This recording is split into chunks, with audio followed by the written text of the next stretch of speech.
Yes, people, we are back live. We are back live on the Sarcasm City TV YouTube for another. I don't know why I'm doing that like I'm Brock Lesnar, but we're back live. People probably ready for this bout. But yeah, back live on the Sarcasm City TV YouTube for another edition of Talk Your Ish, which is the fan calling show on the channel. People, it's open for anybody to call in. Doesn't matter where you're calling in from. Doesn't matter who you support. Feel free to call in, people. You may have questions for me. You may want to have a rant about something. You may want to disagree with me about something. That's absolutely fine.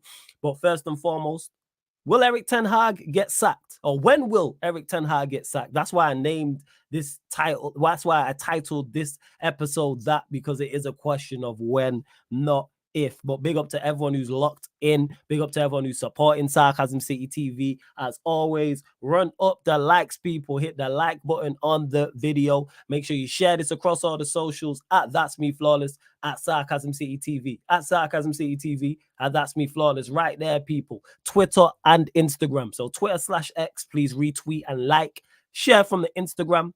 And on top of those two things, make sure you subscribe to the channel Sarcasm City TV. And when you subscribe, make sure you hit the notification bell as well, people. Road to 13,000 subscribers. And again, this is Talk Your Ish, people, fan calling show. And the reason why I'm late is because back again was nearly 3 hours, people. So that's why this show is much later than scheduled. But I see people already locked in, people ready to talk, and we'll get to it. But before I do that, big up to Stephen, big up JB, Vodge, Ak, MA as well, Zir Talks, Sai. Big up to everyone that's locked in, man. Big up all the members, all the mods, all the regulars, all the new people. Big up my brother Sheik in the cut. Daniel's in the building as well. Shouts to everybody who is locked in. And when it comes to the fan calling show, there's only two rules, people. There's only two rules. One, camera must be on, face facing forward. Camera on, face facing forward. And that's not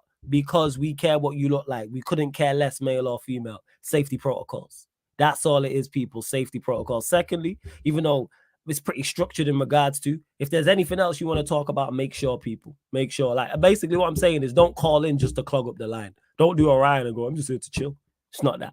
So make sure you got answers for the questions and make sure you got some stuff to talk about. I'm going to keep it to like 5-10 minutes, people, per person, because these Talk Your Issues are getting longer and longer, and I ain't trying to be here for 3 hours, I'm not gonna lie. But let me get to it, and I will continue to drop the link throughout the show as well, people. Oh yeah, and one last thing.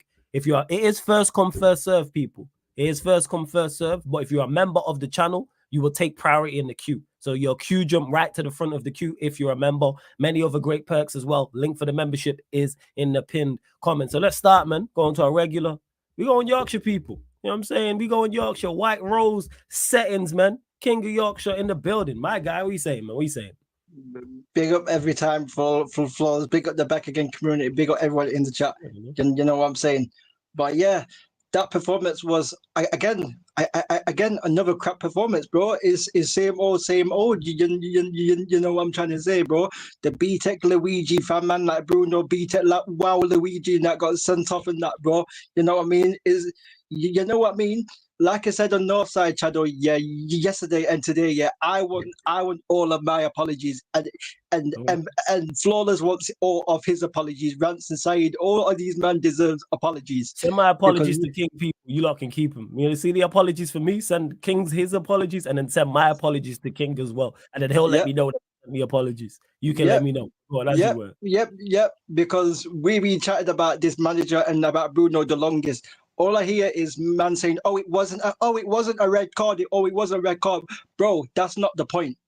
The point is that you know that these referees are crap, right? So why would you give him a decision to make? I watched that foul again, and Bruno was in his own half, and Bruno said, Bruno said the reason why he made that challenge because Tottenham was on a counter attack. There was no counter attack, bro. There was no counter attack. Tottenham weren't going to threaten our goal with a counter attack like that, bro. Half, it was outside of the center. We was that deep into their half that we weren't even in the center. We weren't even in the center circle. It was deep into their half. We were closer to their goal than we were to Manchester United goal. That's what I mean. Man just ran and took out James Maddison. bro, at the end of the day, yeah, whether you like the rules or not, yeah, you can't have your foot high like that. You can't have it high like that, bro. You can't have your foot high like that, bro. That's it is the rules, bro. And Bruno gave the referee a decision to make, and that's what people are not speaking about. Because I see Troops on Back Again and Mont saying, "Oh, it wasn't a red card," but that's not the point. Bruno gave the referee a decision to make, and he should not do that. He should know a lot better than that. And he's coming out in the press conference after the game saying, it wasn't a red card. That sums up Bruno Fernandes altogether. No accountability. Always blaming this person, always blaming that person. Like, bro, I knew when I said on your playback, Flawless, when I saw that lineup, I said we're not winning this game. I said we're losing this game. When I saw Amad Diallo yet again for another big gig get shocked yet again for Garnacho. When I saw Kobe Mainu in the midfield, bro, I said, unless if you play this guy as a 10, you can't play him in the midfield because the man does not have the defensive instincts. That's not his game. His game is on the ball, not running around and chasing shadows, bro. You know what I'm trying to what I'm trying to say. You're right. And Saeed's match reaction was sensational. Big ups to Saeed because that had me laughing. But big ups. You're talking about his fan cam afterwards. Is that what you're talking about? Yeah. It's fan cam afterwards. Big up to Saeed because this is the thing. Yeah, this is the thing about United. Again, structurally we was poor, bro. Like again, Ugarte. Yeah, I don't know what he was doing, bro. Ugarte was doing bumper cars and that he was bumping into man and fouling man. That's all I saw, bro. Old man was just running around the pitch and fouling bare man and getting yellow cards and that. That's all I saw from Ugarte, bro. I don't know what that guy was doing. Another favorite, bro, Lisandro Martinez. We need to speak about this guy because for the past 2 or 3 for some of the games, yeah, for half of the games he's been shaky. He's been shaky for half of the games, and I don't know what it is. But the guy is just too erratic at times. So, like with Martinez has to hold that, bro. People will say, what was Dalot doing for the first goal? But people won't highlight Rashford. Rashford lost the ball to Van de Ven. And then Van de Ven ran through Mazzarari and ran through Ugarte and ran through Bruno Fernandes. Bruno Fernandes. But people are only going to speak about the Dalot mistake, but people won't hold Rashford accountable for that. People won't hold Ugarte or Mazzarari or other players like that. I like Mazzarari, but he didn't have a great game that game, and I'm not putting that all on him because that's all on the manager. Yeah. Mazzarari is actually one of the few who's actually had a good season for us and actually didn't do too bad in that game in itself as well.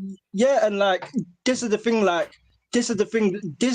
what I've heard United fans come out and say, oh, look what Ten Hag has got himself into, did this and that. Look, Ten Hag came into a mess, this and that, yeah.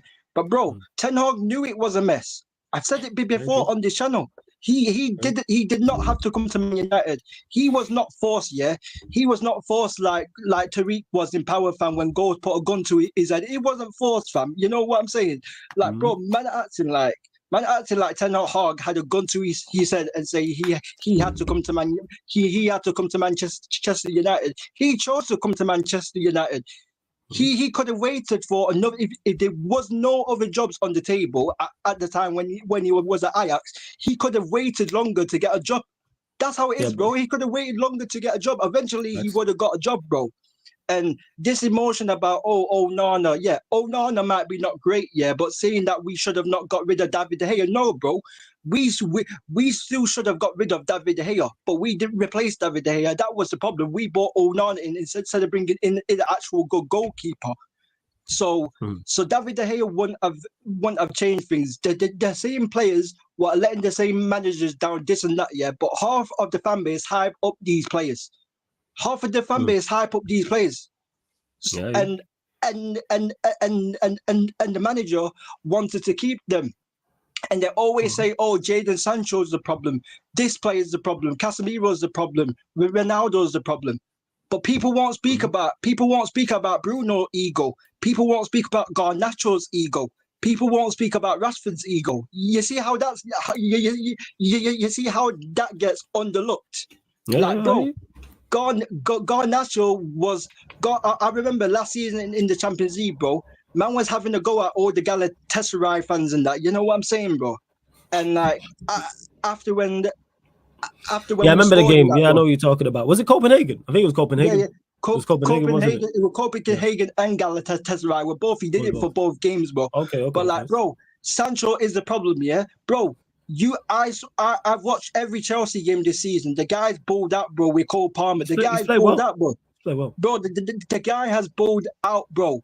Like, bro, that pass what he did to Cole Palmer for the fourth goal, bro. Like that way a pass was quality, bro.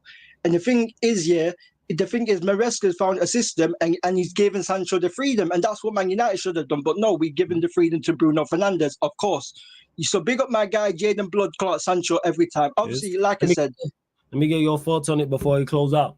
We know it's a question of when, not Ten Hag. It's a question of when, not if, in regards to Ten Hag being sacked. When do you think it happens?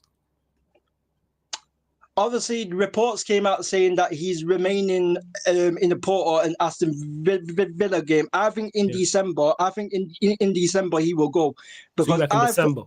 I think December because I reckon because without Bruno in the team, I've just thought about it just now. Yeah, with Bruno out of the team, I think we might get a scumbag win against Porto, against Aston Villa. You're a smart guy, King. But you know who's replacing Bruno? English Bruno. Just hear that, the realization. We know the midfield that should be played. What's understood ain't got to be spoken about. Because I did the same thing as you. Like, we might see something, and then I forgot we got English Bruno on the bench.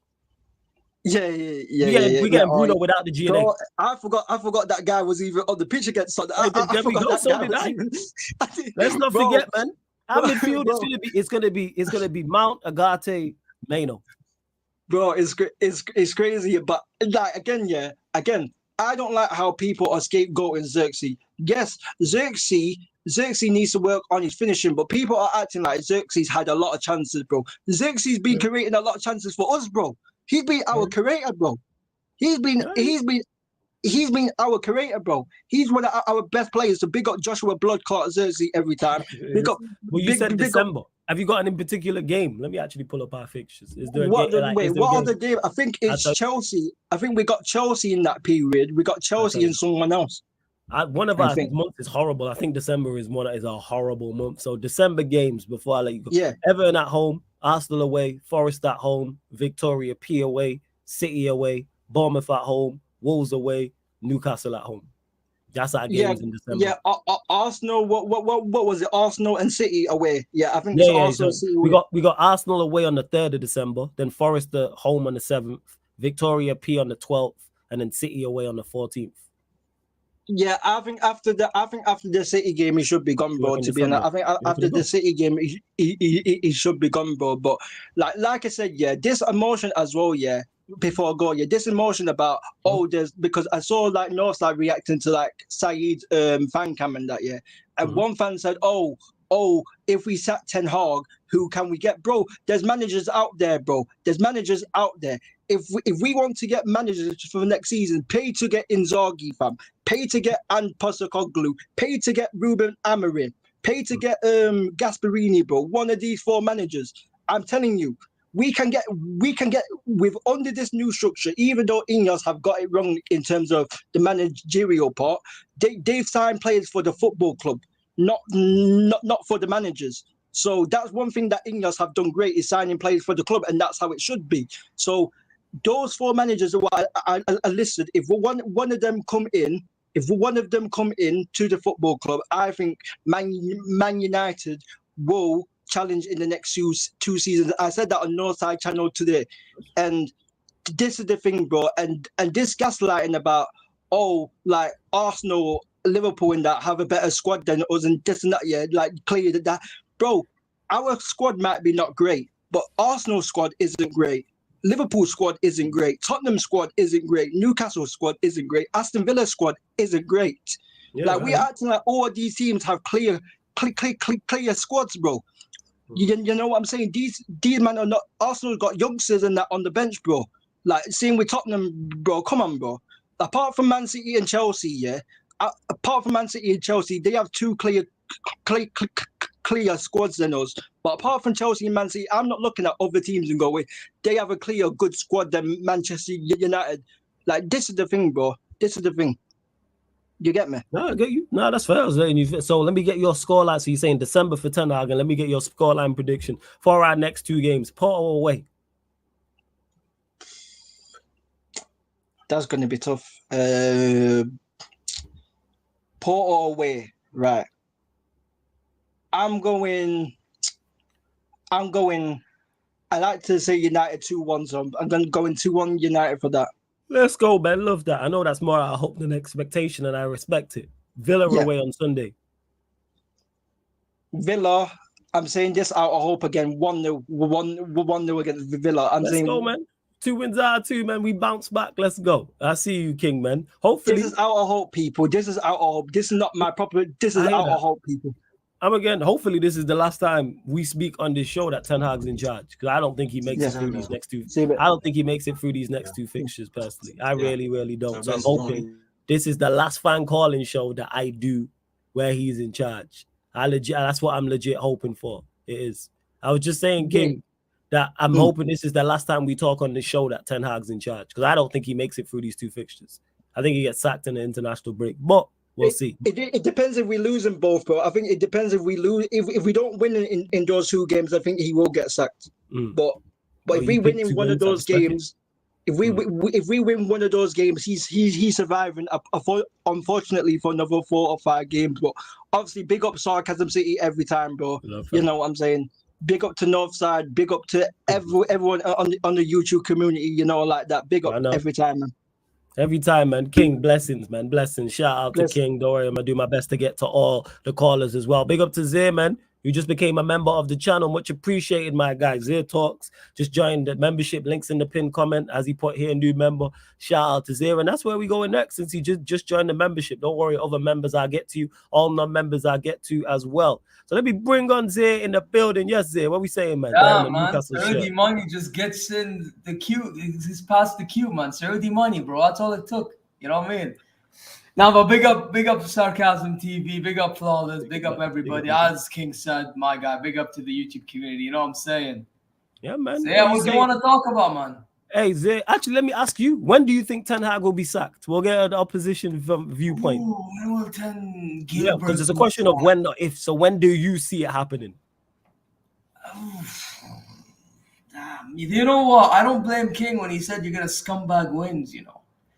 So you reckon so? So you reckon we'll get a victory against Villa? My scumbag wins. Listen, I don't think December. I think December is a stretch. Okay. So however, I would say around maybe. I'll pull up our fixtures now. I'll pull up our fixtures now. That'll help me a lot, man. I'll pull up our fixtures now. Hold up 1 second. Bear with me. I got you. Yeah, no problem, man. Actually, I can check quickly myself as well. Yeah, it's on the screen there. So you can see Porto away, Villa away, then the international break, Brentford at home, Fenerbahce away, West Ham away, Leicester at home in the Carabao Cup, then Chelsea at home. That's November, the first Chelsea game. PAOK at home, Leicester at home in the Premier League. Then there's another international break, Ipswich away, Bodo Glint at home, and then December kicks in. What you saying? I got my answer. Chelsea. You reckon he gets sacked before the Chelsea game or after the Chelsea game? No, after the Chelsea game. So Chelsea beat us and then he goes, okay. I feel like the way they're going. So you say November? Okay, yeah. Fair enough. And then you might not even get a good result against Leicester neither. So it's so bad. It is so bad. Bro, I was watching you guys yesterday and I was like, I wanted to pass up. Bro, I'm doing my own watch along and I'm like, all I'm doing is playing Gilbert clips. Yeah, it's so bad, bro. That's what it is, bro. But your mob, you lot travel to Villa. You know what I'm saying? You got Villa in the Champions League. Yeah, scoreline prediction for that. Man. No, Harry Kane. How long is they saying he's out for? So apparently he's saying that he could be back for Villa, but like I don't want to take that chance. I'd rather him rest because we have a lot of games going on. I think I said it last week, our games in it. So like I would rather him rest, let him be back after international break which we play Stuttgart and Barcelona. That's best, I think. For the Villa and Frankfurt game, he doesn't need to play, in my opinion. play Tell or something. But I'm pretty sure Muller will play. The occasion is big, man. The occasion is massive. That's why I don't want to be cocky about it. And it's Emery, man. Emery knocked us out with Villarreal. So.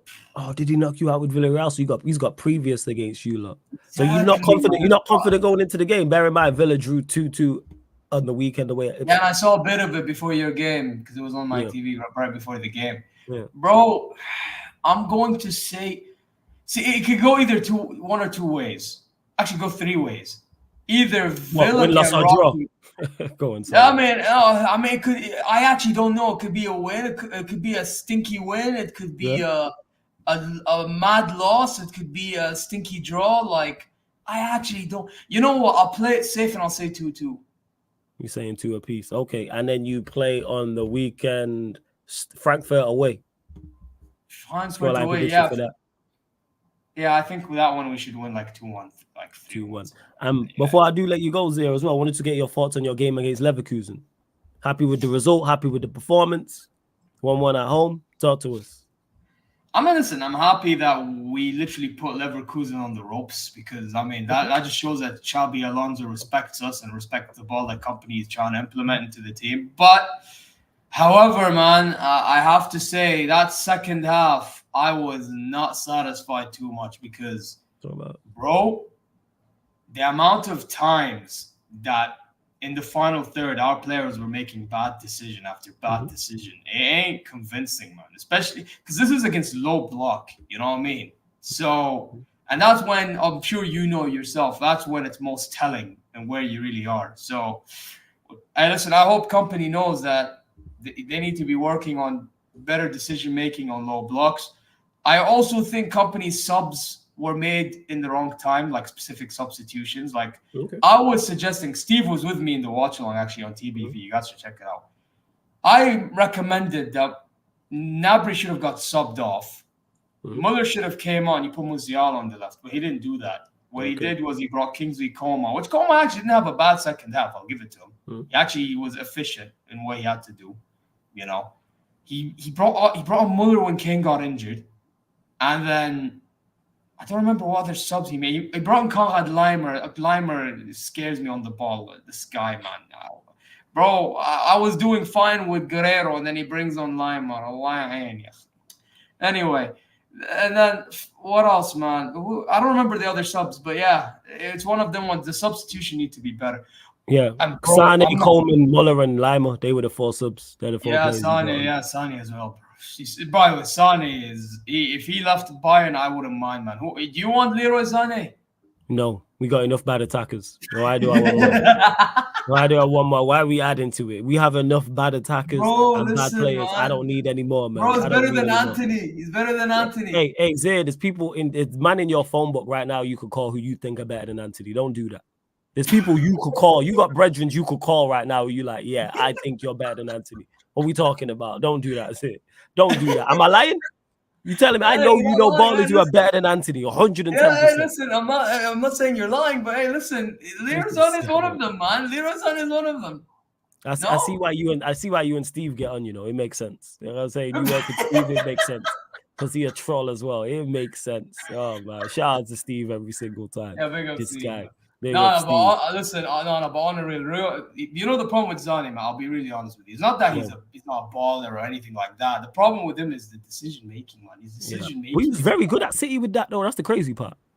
Yeah, but you know what it is? He got injured with City a year before he joined us. If you remember. And like since then, it's like he's been afraid to make certain decisions, innit?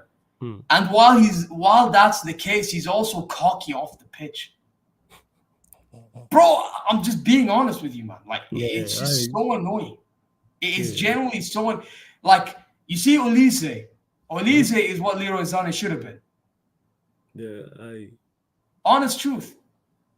Like, that's what he should have been, bro. But he's not. So yeah, he's not. The fall off is crazy. The fall off is crazy. And by the way, I can't believe I'm saying Dumb and Dumber actually done good that game against Leverkusen. Who's Dumb and Dumber again? Who? Center backs, man. The Dumb and Dumber, bro. Kim and Jay and Upperman. Yeah, man. I'm shocked. Well. Yeah, man. First? Yeah, man. before you go, I just want to ask you as well. How's Alphonso Davies? How did he play in that game, and how's he been playing so far this season, Alphonso Davies? He's been okay, I would say.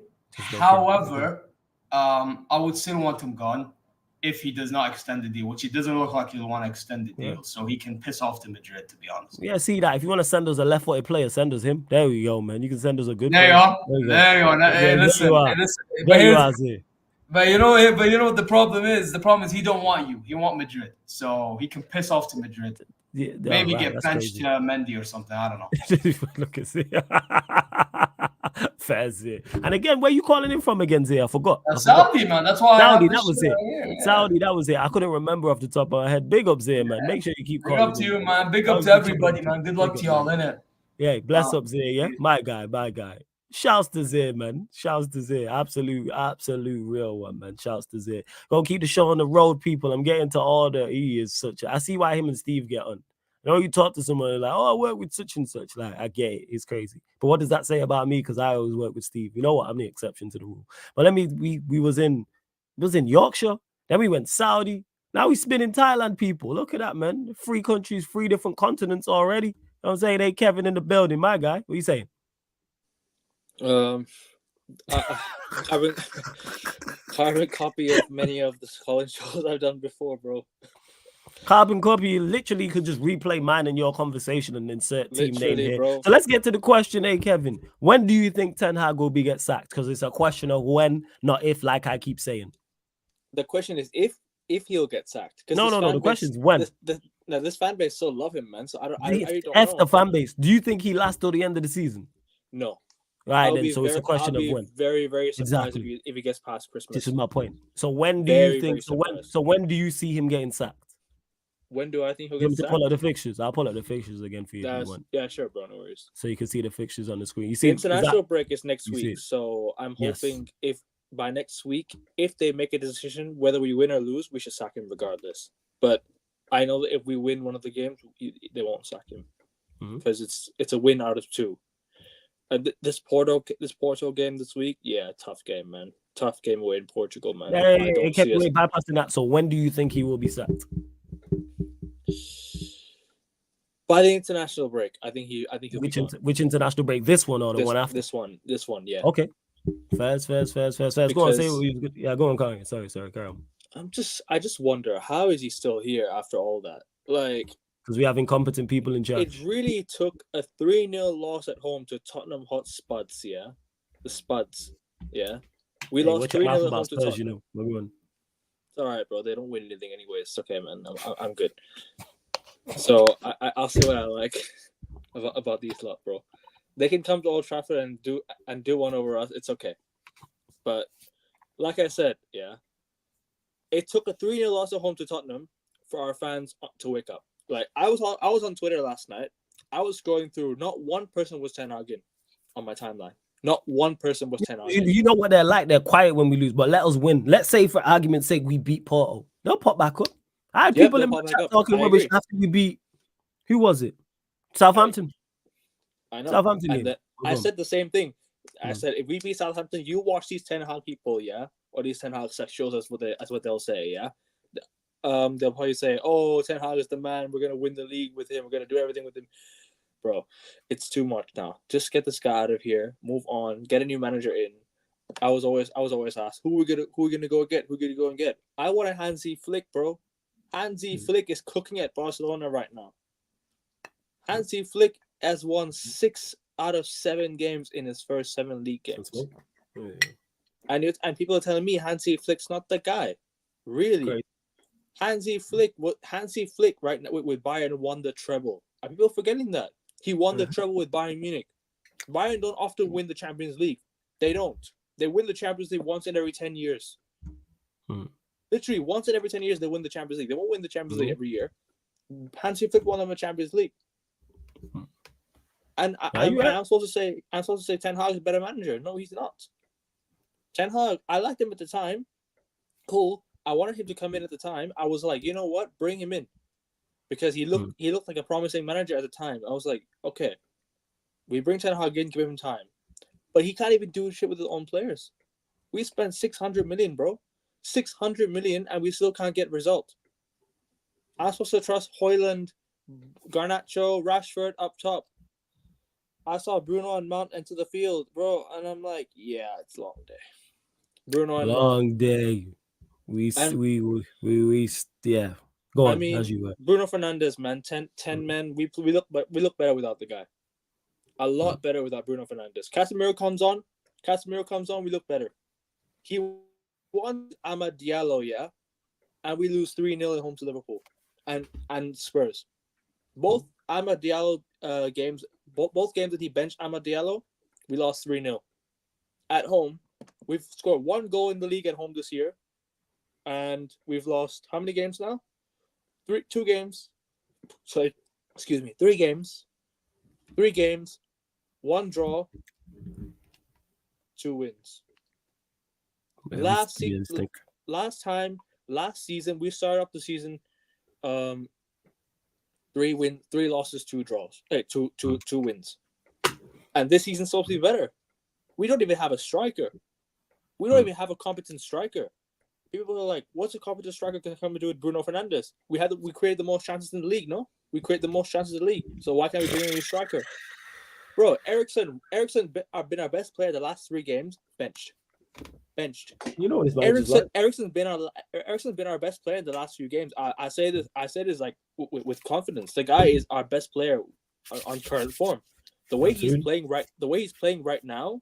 In the 8, and you could play, or you could play in the 10, and you play Menu and Casemiro or something like that. Yeah. Because for me, Ugarte is not looking good right now. He's not. He does not. He looks kind of rash. I'll say this though. I'm not gonna go too. I'm not gonna be too harsh on Ugarte. I think he's just come in. I'm gonna give him some time to adapt the season, right? Mm-hmm. But you can't be sliding into every single tackle and giving away cheap yellow cards, cheap fouls every single possession, man. That's what happens to us when we lose the ball. Lisandro Martinez has looked like a bit of a liability this season.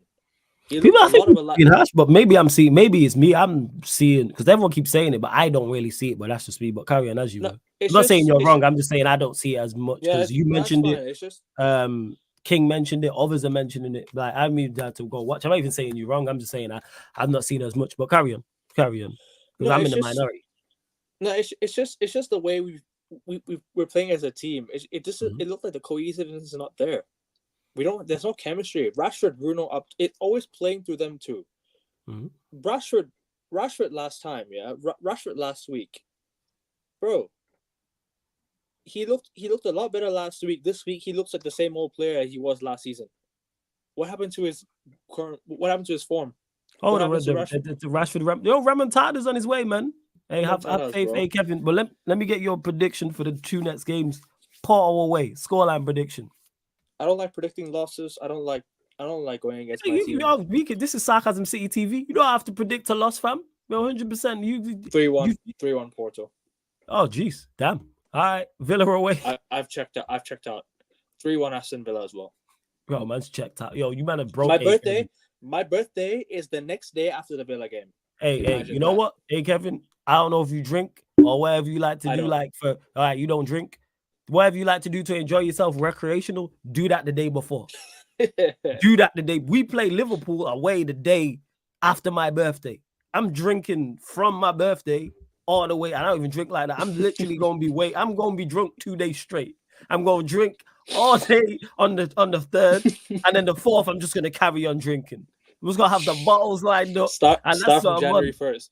That's literally. I might start from January. I might as well start from the 31st of December. You get what I'm saying? And bro, and it's long, man. Like, don't legit. worry. Don't worry though.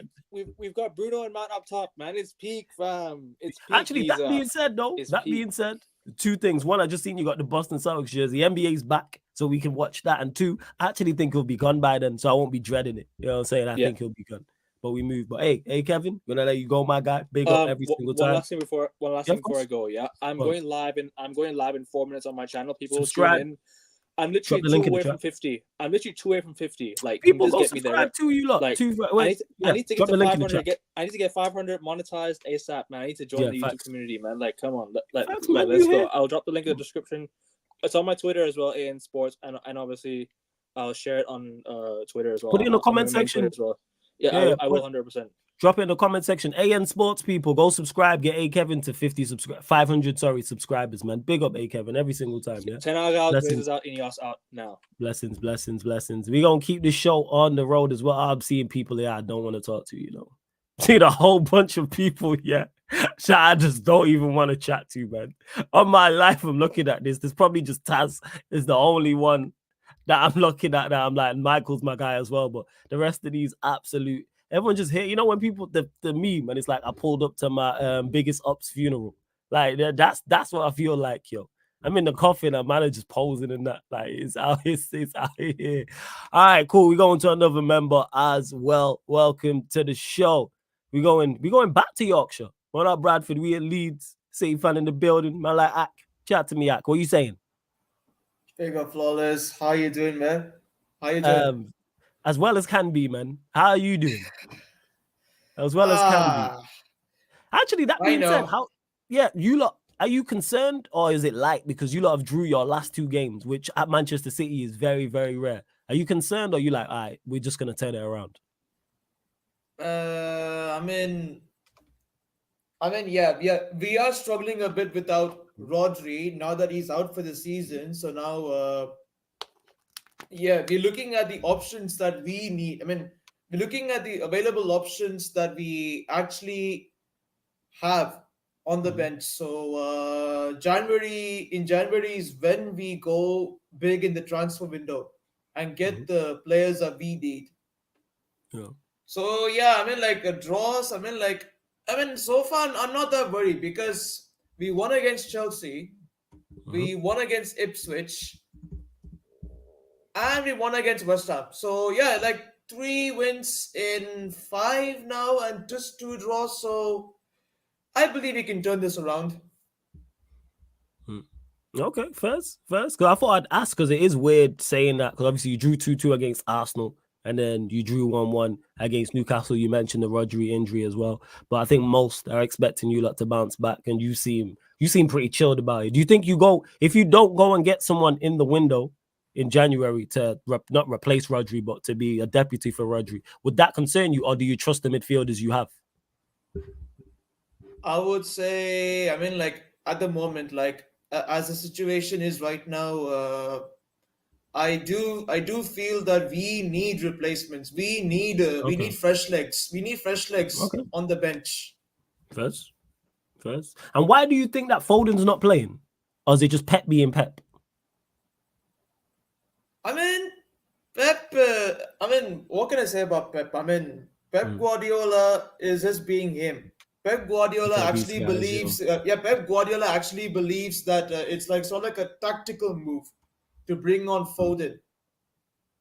It's like a tactical move. So it's nothing personal, I feel. But it was strange that Foden wasn't in the starting 11. So I hope things change in the next game.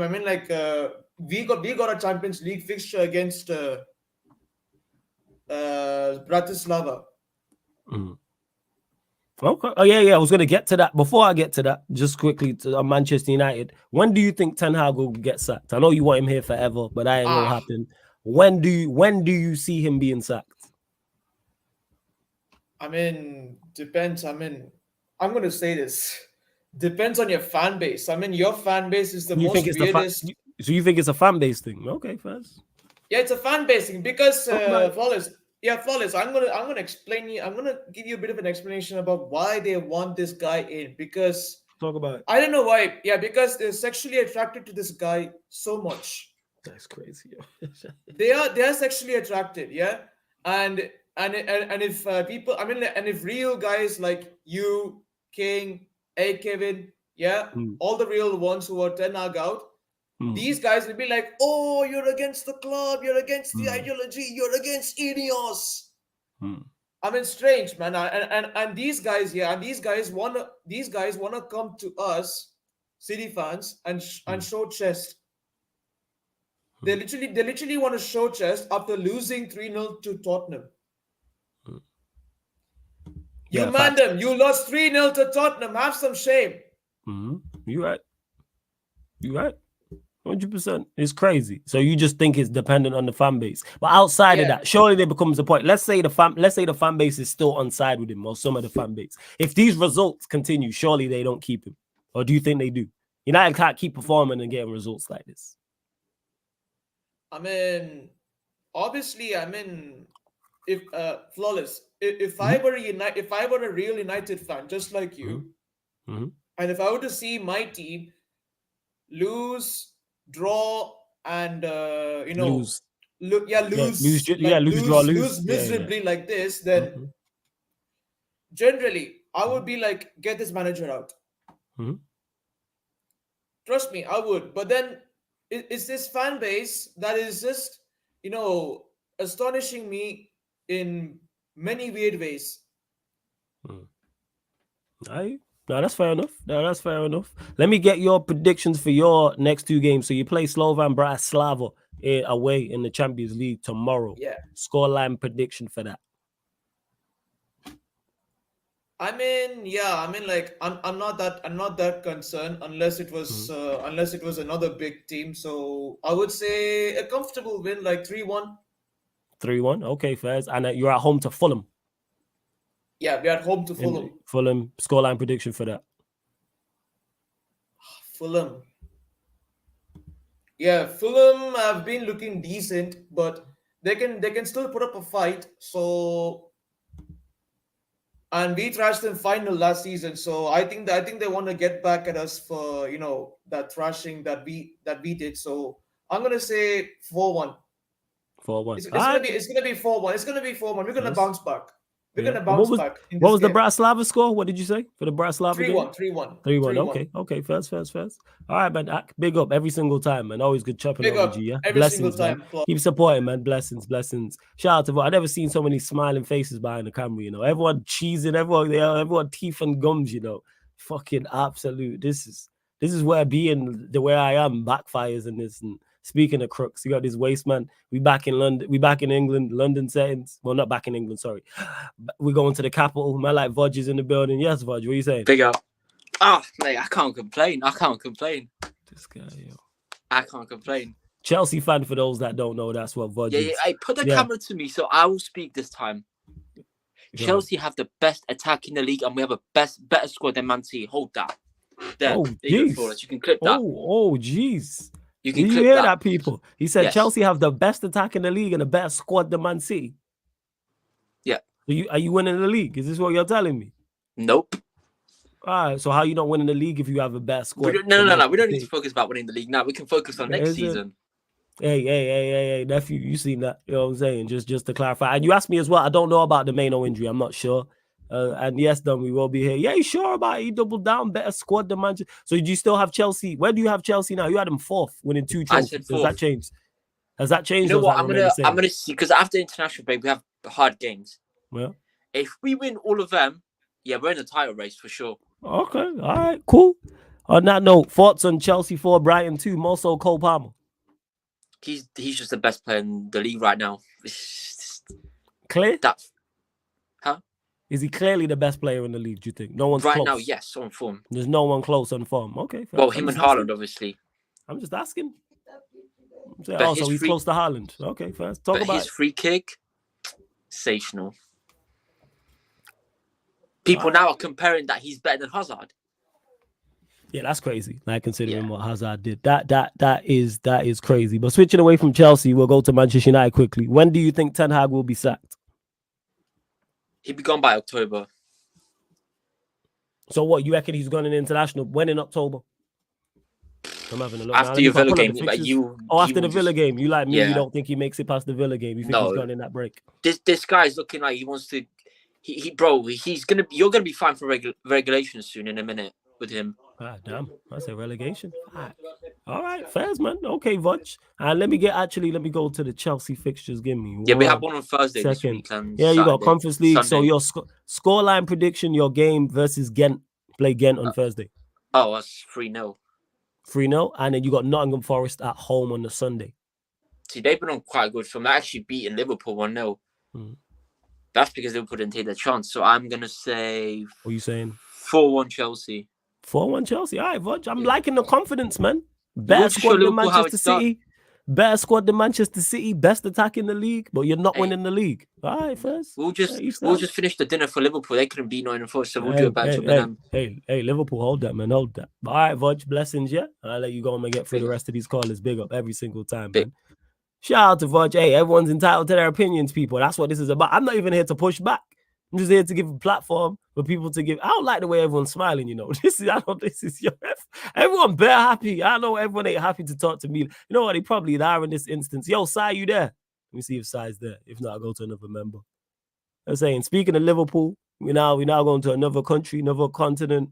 He's smiling as well. Sai's in the building. Yes, Sai, what are we saying? How are you, fellas? Good? Are you fine, right? I'm blessed, man. I'm Really?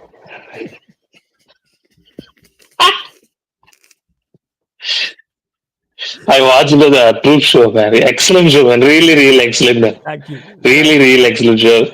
Really, man. Back and forth. And I really like the Saeed post-match reaction, man. Really. Oh, yeah. He's really hurt. This result, you see, Fergie said, little Spurs. It's only Spurs, right? And he lost them. And what I baffled was, they don't have DM, regular DM. Yeah, he had no DM. He had no respect. He had no respect for us, man. Man just pulled up to the yard with no DM. Yes, and said, fuck it, I will go with attackers. And they played out of the park, man. See, literally, what I'm saying was, United fans don't want Ten Hag get to sack. Because if Ten Hag sack, Ineos, I think they will bring Southgate. He might be going Everton. They won't give to Everton. The Everton owners, your neighbors want him. Apparently, no. How true that is, I don't know. No. I think Everton will go for Graham Potter. See, we'll see. Yeah. See, because Syrian Ratcliffe already said Southgate is a good manager.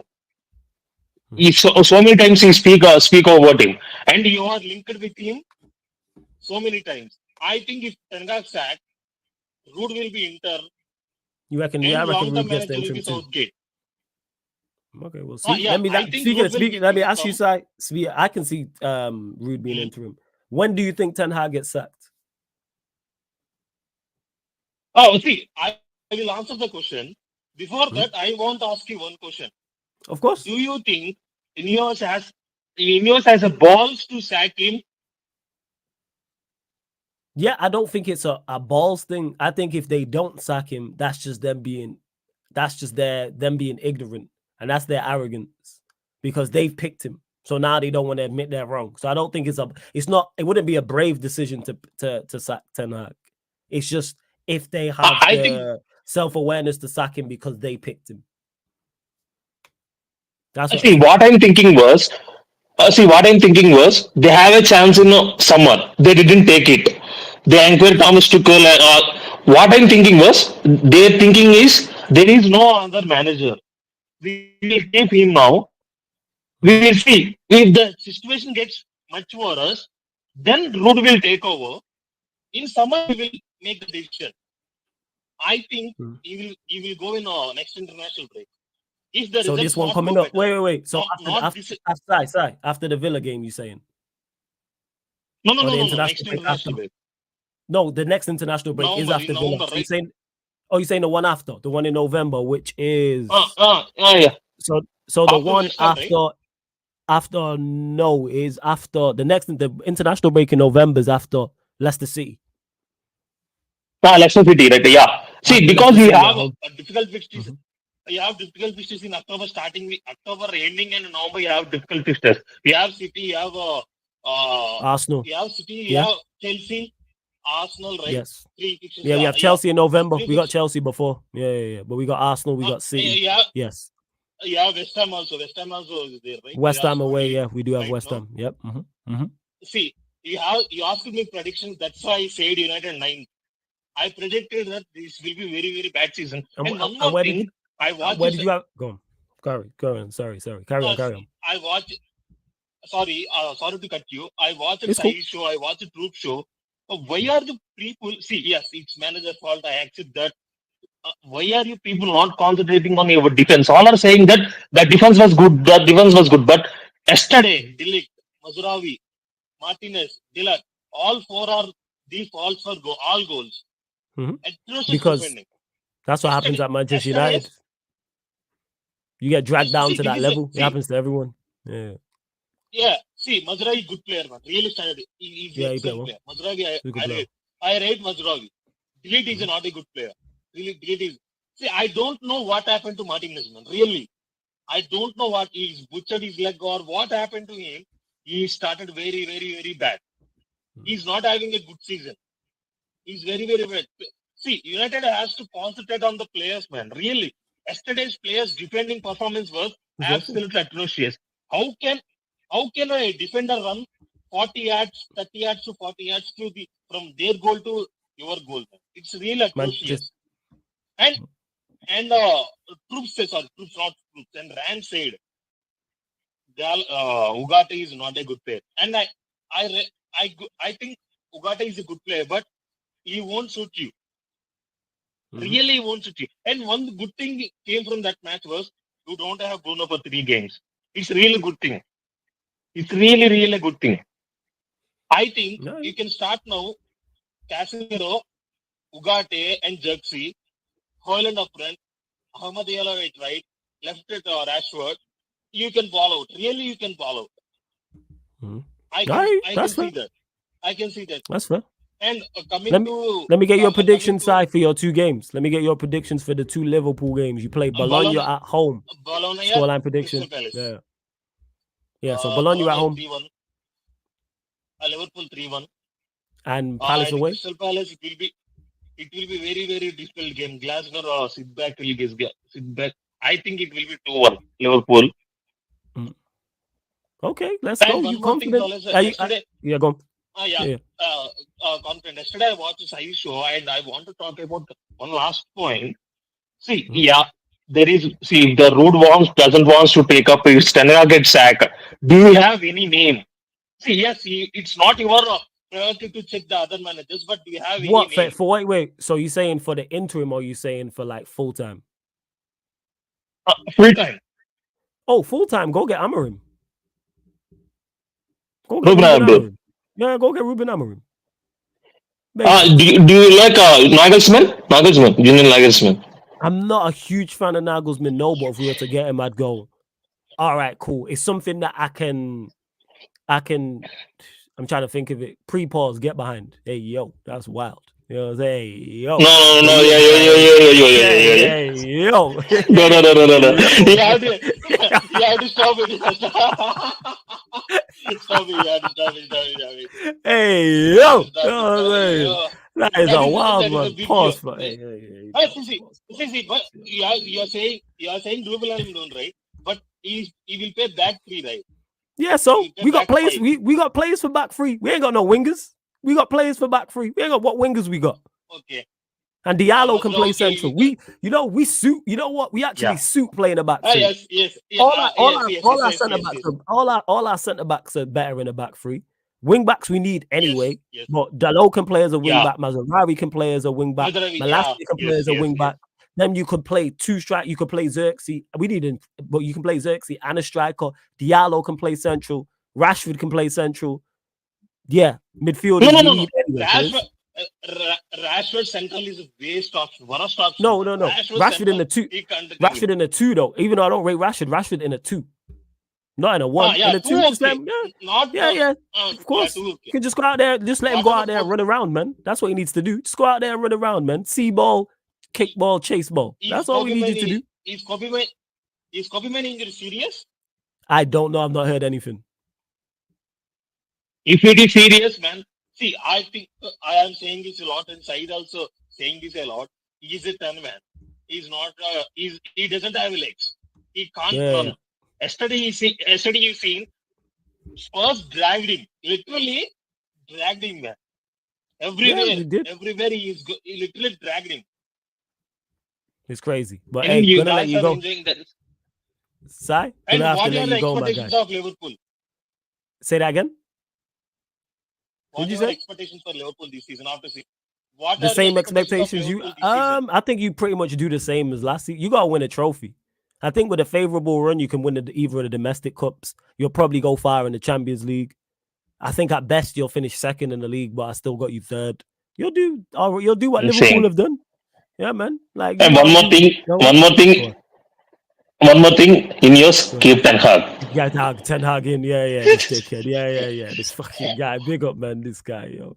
Big up to Sunshine as well, man. Jesus Christ, man. This is just hella ups. There's members as well. Hey, big up everyone in the chat, though. Please run up the likes. We're only at 37 likes. Get us up to 40 likes, people. Make sure you subscribe to the channel, Sarcasm City TV. Go follow the playback as well. And yeah, this guy, we still family, but I know he's been waiting to talk. So he's spinning back from India. We going to the capital. You know what I'm saying? I can see him smiling and cheesing, man. Like Dunsey is in the building. Yo, this guy, what are you saying, man? This guy. Oh, chat. Good evening. Good evening, Flawless. How you doing, young man? I'm good, fam, man. What are you telling me, man? I'm blessed. As good as can be. That's what I'm saying. Okay, first, you got to tell me what you're taking your side dish for dinner. Yeah? Because your main, the main wasn't mainsing right now, yeah? The mains is not mainsing, man. The sides is mainsing. Nope, this is me. You know what I'm saying? She wants a bit of Flawless. She wants to be a part of the Sarcasm City. Is what I'm saying, fam. So what are you taking there? You got to let the people know, bro. You got to say, hey, man, that's confidential. That's confidential. No. People in the chat, yeah, you got to say, let us know, man. You got to push them towards it, man, because man ain't gonna say nothing unless the viewers, people that's listening out here, yeah, we got to say to Flawless, let us know. Are you taking the Nando's? Are you taking the Gauchos? Are you coming to London? You get what I'm saying? Like, you got to let us know. You get what I'm saying? Wherever she wants to go, man. Wherever she wants to go. She's on smoke right now. You know what I'm saying? She's on smoke. The sides is mainsing. To be honest, I can't even take the piss out of United, you know, because for me to take the piss out of United means I'm bigging up Tottenham, and I fucking hate those pieces of shit. Yeah. But you man couldn't even draw with them, bro. Yeah. At least Arsenal, we played a better team. We also had 10 men from the first half, yeah. But yet, even though we was 2-1 ahead, we still held on. You know what I'm saying? To the last 20, 30 seconds. You get me? So I'm not even gonna go in your team too much. Like it's. Do you know when you're kicking a man when he's down? I can't do it. I actually feel sorry for you. You know what I'm saying? Like, crazy. If you feel sorry for you, I'm gonna start playing my violin for you later. That's what I'm saying. Like, playing the sad violin music, man. Yeah, that's what it is. The sad violin music. Shit, bro. Like, it is what it is, man. Like, you can only laugh. You can only laugh because we're gonna do cry. Yeah, you know what I'm saying? Man like me, I think Ten Hag is doing a splendid job, an absolutely splendid job. Yeah, see, I'm calm today because it's nice seeing United lose and losing in that fashion. But I'm just pissed off it was against Tottenham, bro. You get what I'm saying? So mad about Tottenham. You know what I'm saying? Most impressive performance out of Big Six away ground so far this season. Yeah. What? I said. Most... Bro, I swear, like, I said most impressive Big Six away performance so far this season. Am I wrong? Too deep, blood. Yeah. I'm not wrong. I'm gonna tweet that out. I'm pissed at. You know what? I was so irritated yesterday. I forgot to tweet that out. I'm gonna tweet it out today. Now the dust is settled. Most impressive. Hashtag coins. I'm gonna tweet that out. Go on as you were, man. Just like the Rock, yeah. You ate what Tottenham was cooking, yeah, and it ain't good, blood. You know what I'm saying, bro? Like, you know, I want to come off that because it's not even funny no more, blood. It's not even laughable. I told you yesterday I'm not going to disrespect your team because, boy, the performance says it all. You know what I'm saying? Yeah, like, okay, let me say one last thing about. Yeah, of course, man, of course. At the beginning of the last 3 games, everybody was talking about Man United's defense. Man United's defense left you like my hairline left me, blood. Yeah, it's gone. You let one man run through your whole team, bro. Matching that thing, yeah. Pause, yeah, and all of that. Yeah. That wasn't good, fam. But it is where it is. You get what I'm saying? We move. And to, who was it? King. Yeah, that's saying Man United's got a better team than everyone else, bro. I like you. You know I respect you and all of that, yeah. But leave the greenery alone. It's okay. You know what I'm saying? It's okay. Yeah. Your team is utterly shit. You know what I'm saying? It's poor. And I thought you might were going to get 4th at the beginning. Yeah. And now when I see you... Yeah. We got everyone's predictions. They're interesting. All them people that try to gaslight me and gaslight United and gas it up. I always put my hand up. Like, I'm always right. but I'm not always wrong. You know what I'm saying? So it is where it is. Like, and Man United is my team, so I'm not really invested in them. I just laugh at your downfall, apart from when it's against Tottenham, because even though I hate you, man, I hate Tottenham more. And I was kind of silently rooting for you, man. You get me? Yeah. But we move. Yeah, onto the Arsenal game now. Yeah. Talk about 1-4-2. I'm happy about the performance. Could we have stopped those 2 goals going in? No, the second goal was a banger. Yeah. Could they close them down a bit faster? The second goal was a banger. The first goal, it came off Havertz's shoulder. The keeper looked like he was going to save it. But because it deflected, it is what it is, yeah?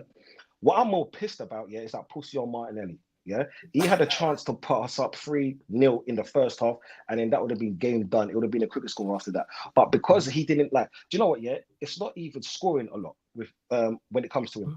It's his mindset, yeah? It's the way that every time he shoots, he's always hitting he's not even hitting the target. And that's what pisses me off. You know what I'm saying? How many pass backs he does.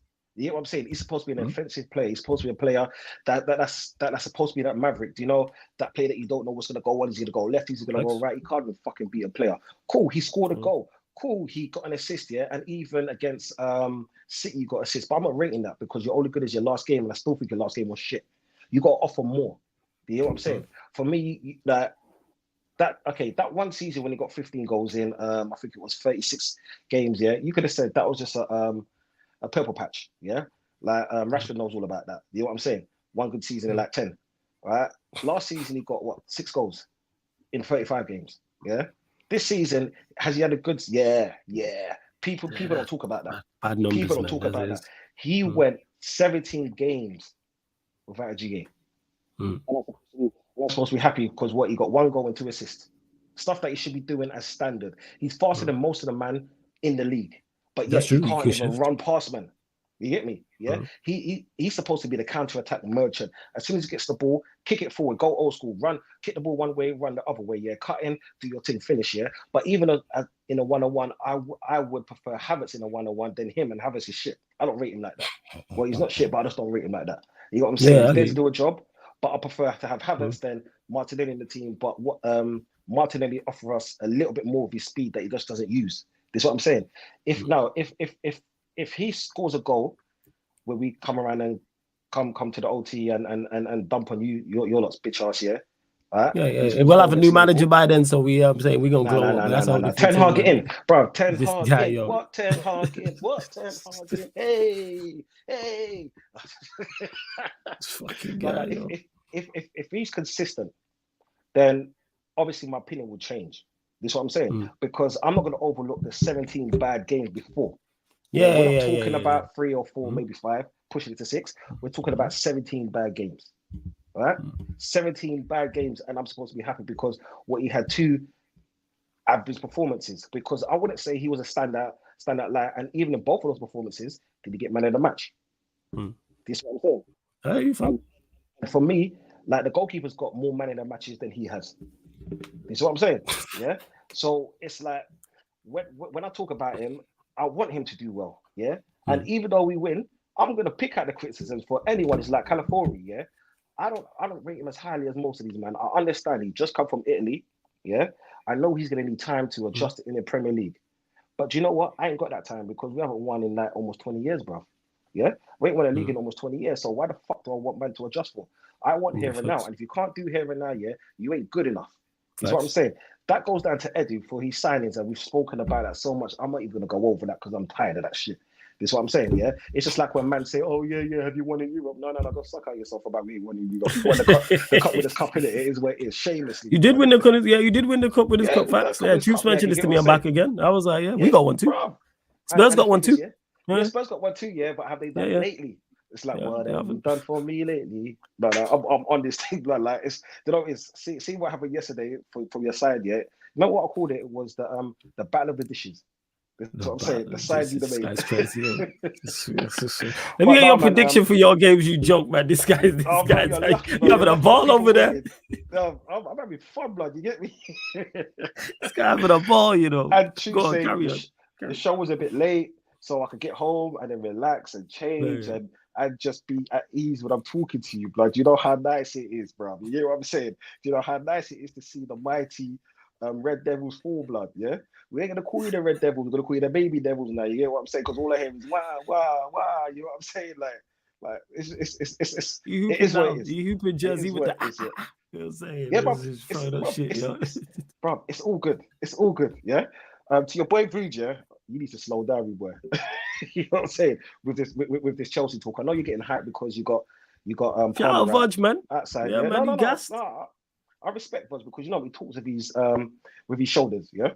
So big up, big up, blood. You know what I'm saying? He talks with his shoulders, and I respect that. You get me? But you can't say that you got the best attack in the league and predict fourth. Yeah. And a better squad than City. And a better squad than City. You know what I'm saying? Because when you say a better squad than City, you got to say a man for man. I can understand if you say you got a great attack right now, yeah, because you got a great one player right now. Because do you know what it is? I've got to big up Jackson because as bad as he is, in the last 10 games against all the top 6 opponents, he's scored home and away. He's scored 10 goals. Yeah, so you got to respect that. So as bad as you look on the eye, yeah, he's very effective. You know what I'm saying? And Palmer is doing his thing. You get me? Yeah, so you've got to recognize that. You know what I'm saying? And they got a man like Sancho, which I wanted at my club, but it is what it is. Like I wanted Sancho. We got fucking Sterling. Retirement set. Cool, it is what it is. You know what I'm saying? But yeah, what was he saying before? About scoreline prediction for your game, Arsenal PSG. Black Club PSG. You got this, man. You're gonna beat PSG. Yeah. We're gonna beat PSG. Do you know what? Yeah. I have faith that we're gonna beat PSG, but knowing the team, the thing is, yeah, in Europe. It's in Europe, yeah. It's something against us, man. I swear someone just put juju on us, yeah, from the time. It's probably Tottenham fans, yeah, when we first came to North London, they took over. They put that juju on us back in those days. They got them Haitians in Tottenham, you get me? You know how it goes. PSG, you know what, I'm going to go for my old school 2-1 to Arsenal. So you want to Arsenal and you play Southampton at home, 3 p.m. kick? 4-0. Okay, we're just running for you. All right. Yeah. We're gonna treat them like Kim Kardashian blood. Legs are open everywhere, and it is what it is. Hey, I saw Sunshine's pod the other day, and if she could talk about man like that and get away with it, yeah, I could talk. Hey, we gotta be bigger than that. Hey, shout out to Sunshine FC, but we have to be. You know what I'm saying? The bigger person. That's what it is, man. The Sunshine. This guy. So you gotta hold your club into the high esteem right now, yeah. Right now I'm on top of the world. You get what I'm saying? So I can be as small as possible. I'm good. Hey, yeah, Sunshine. We big up Sunshine. Subscribe to her channel. You know what I'm saying? Terrible individual, but some great content creator. Go on, as you. Do you know what? Yeah, I've watched a few Sunshine's pods, and she's not as bad as you say she is, man. I think you're the. I said this phenomenal content creator. You know what I'm saying? Absolute phenomenal. As personality wise, as a human being, one of the worst, but. As a content creator, absolutely exceptional. So subscribe to Sunshine FC, people. I think her personality comes out in her content creating. I don't know. Yeah, that's a part of it. Well, yeah, talk to her outside of that. You know what I'm saying? You'd be like, okay, that's a good job you're a content creator. Yeah, like it's like when she just be chatting about other stuff on the stream, I'm just like, yeah. See, look at this. And she does fugazis, the hashtag flawless. Why am I the problem that people know you? Know what I'm saying your ways, Sunshine. You're the villain. Did you know crazy? I don't know whether I should call you a politician or a journalist, yeah? Because you know what it is? Do you know when you was in school, right? Or no. Do you know what, if anyone's got a sibling, do you know that one sibling that gets you in trouble, yeah? And then puts on the waterworks, yeah? So you get a beating of a lifetime. I was born in a different era, innit? So like, and then they're skinning with that same smile over there, yeah? You know what I'm saying, yeah? Laughing at the back of the room, pointing at you, say, yeah, you see? That was you, blood, you get me? What was it? That was you, blood, you get me? Can you imagine Little Flawless, yeah? Little Flawless saying, yeah, mummy, he hit me after you're done taking his food, you get what I'm saying, yeah? And this is crazy. I don't do them things, man. People always blame me for what people say on the channel is hilarious. Or when I'm on the stream with them, I ask people questions and they say some crazy stuff, and people look at me like I'm the crazy one, you know. I heard something similar with Balotelli, and then I found out, he lit fireworks in his house. Yeah, I don't like no fireworks in my house. I just be here chilling, asking questions, and then people say crazy stuff, and people go, "That's your fault." Metaphorically, that's your fireworks. That's what I'm saying. Metaphorically, yeah. It's that difference. You know what I'm saying? You're like you're a blessed person, and I love your content, and I think you're a cool brother. Appreciate that. Yeah. But you see, when you poke, yeah, you don't just poke, you dig. Yeah, did you know that cuff in the back of the head? That's what you do, blood. Yeah. I just want to get to the answers. That's what I'm about, man. I just want to get to the answers for myself and the people them want to know. The people them, but wins, you're gonna beat PSG, gonna beat Southampton. All right, man. You know what I'm saying? We're gonna be in PSG. Oh, did you know the funny thing is, you lot are gonna win. What is it? You're gonna win against. That's my last question. We play Porto away in Villa. When do you think Ten Hag gets sacked? I know you want him to stay. When do you think he gets sacked, though? I don't think he'll get sacked. I'll tell you why, because you'll scumbag 2 wins. So not during this international break. I'm talking about for the entire season. When do you think? Or do you think he stays the entire season? I think he's gonna stay this entire season because he will scumbag the wings. The first season he was poor. I mean, the second season he was poor. What did he do? He won you the Carling Cup, yeah. Got him. FA Cup second season. Yeah? And FA Cup second season, yeah. And then FA Cup second season, right? Carling Cup first, FA Cup second, and because of that reason, he kind of let the board know we're here to stay, yeah. Like it's just one of those things. If you win the small, he's like steps in it, one step at a time. Right, so I don't think he's gonna lose. I don't think he's gonna get fired. I think he's gonna be here until the end of the season. I'm gonna love the tears. I'm just gonna be here and laugh at Flawless. You know what I'm saying? I'm always gonna be here on a Mondays just to say, do you know what, Rude Boy? Whether I win or lose, yeah, because you know me. No matter what happens with my team, I'm still gonna show up. You get me? Because either I'm praising my team, or either I'm cussing my team, or I'm gonna praise my team with cussing. Yeah, because I did mine better. Yeah, of course. This one, of course. I did mine. Like it's been 20 years in the cold, blood. Yeah, and I'm sick and tired of being cold. You get me? No, you don't need to be in the cold. Nah, man. Yeah, you don't need to stay in the cold, 100%. Huh? I said you don't need to stay in the cold, 100%, man. I can't. Yeah, you lot. I don't need you lot doing anything. What your side chick left your main in the cold, blood? Yeah, hey, that's her business. You know what I'm saying? That's her business. That's your business. You're managing business, blood. I'm good, man. You know what I'm saying? Regardless. 3-0 win away. Like I said, I actually tweeted out the phrase I said. That's how you lot know how my mind works. I didn't think of that until I said it, and that's why I was on my phone and I tweeted that out about, is it the most impressive Big Six away performance so far this season? No, bro. It was really impressive because you know what it is? It's because it was the main v the side. Yeah. So either way, it was a win-win. Yeah. Either way, you're getting something. You know what I'm saying? Right, before you get me in trouble, Don, yeah, I'm gonna let you this guy a joke, man. Yeah, blessings, yo. This guy trying to get me in trouble, you know. I'm trying to remember where I'm at and what not to say. But Don, big up. I'm gonna shout you definitely after this, actually. I'm gonna shout you every single. I'm gonna shout you, yeah. Bless ups, Don. Bless ups. Shout out to Don. You won't see him on the channel again. We gonna keep the shows on the road. Appreciate everyone being patient. I'm getting to all the callers. Don't worry about that. So now, you know what I'm saying? We spinning back stateside. Gainesville in the building, people. Florida in the building. Merseyside in the building. Man, like Daryl is in the court. Yes, Daryl. What you say? Big up, everybody. Before I begin, you saw my title. What is that? What does that even Daryl Manu therapist? Fuck you, Daryl, man, about Manu therapist. This guy with a big smile on his face. Everyone just been happy. I've never seen so many people happy to speak to me ever in life before, you know. I'm here for you. I'm good, you know. The pain. Big up to my boy. I know the real king is on there. I saw you streaming on the north side. My man was distraught, man. He was distraught, brother. I'm here for you guys. Sunshine, I know you're here as well. I'm here for you as well. But before I get into it, we had a hurricane that come by Thursday night, Saturday, Friday morning. And I was out of power until I think 20 hours or something that. Yeah, so wasn't too many damage in there. We were able to get back to power. It's not as bad as it was upstate, in Georgia, that area, North Carolina, and stuff like that. But I live near what they call in Florida the Big Bend. So this is the state of Florida. I live close to this area, and yeah, man, there's a lot of people still in my city that have no power. So big up to those folks as well. They're dealing with their time. But I'm here for you, Flawless, because and all you other Man United fans, because I feel your pain. I shared a link in the private chat. It's the Premier League table. Can you put that up on the screen? Yeah, 1 second. I'll do it now. No 1 second. I just want you to scroll to where it says 12. 1 second. And look down, and you'll see. I want you guys to notice something here. I've been coming on this channel now for the past 6 or 7 weeks, saying, "Psych Dash, Dash, get the hell out of here." We are 16th. You guys are 3 points above us. And I said to you all how bad this team was. Even our win today was god awful. I just want you to keep that there for a minute. The fact that Ten Hag, what they call it, Dutch Ten Hag, is still in charge of y'all club makes no sense at all.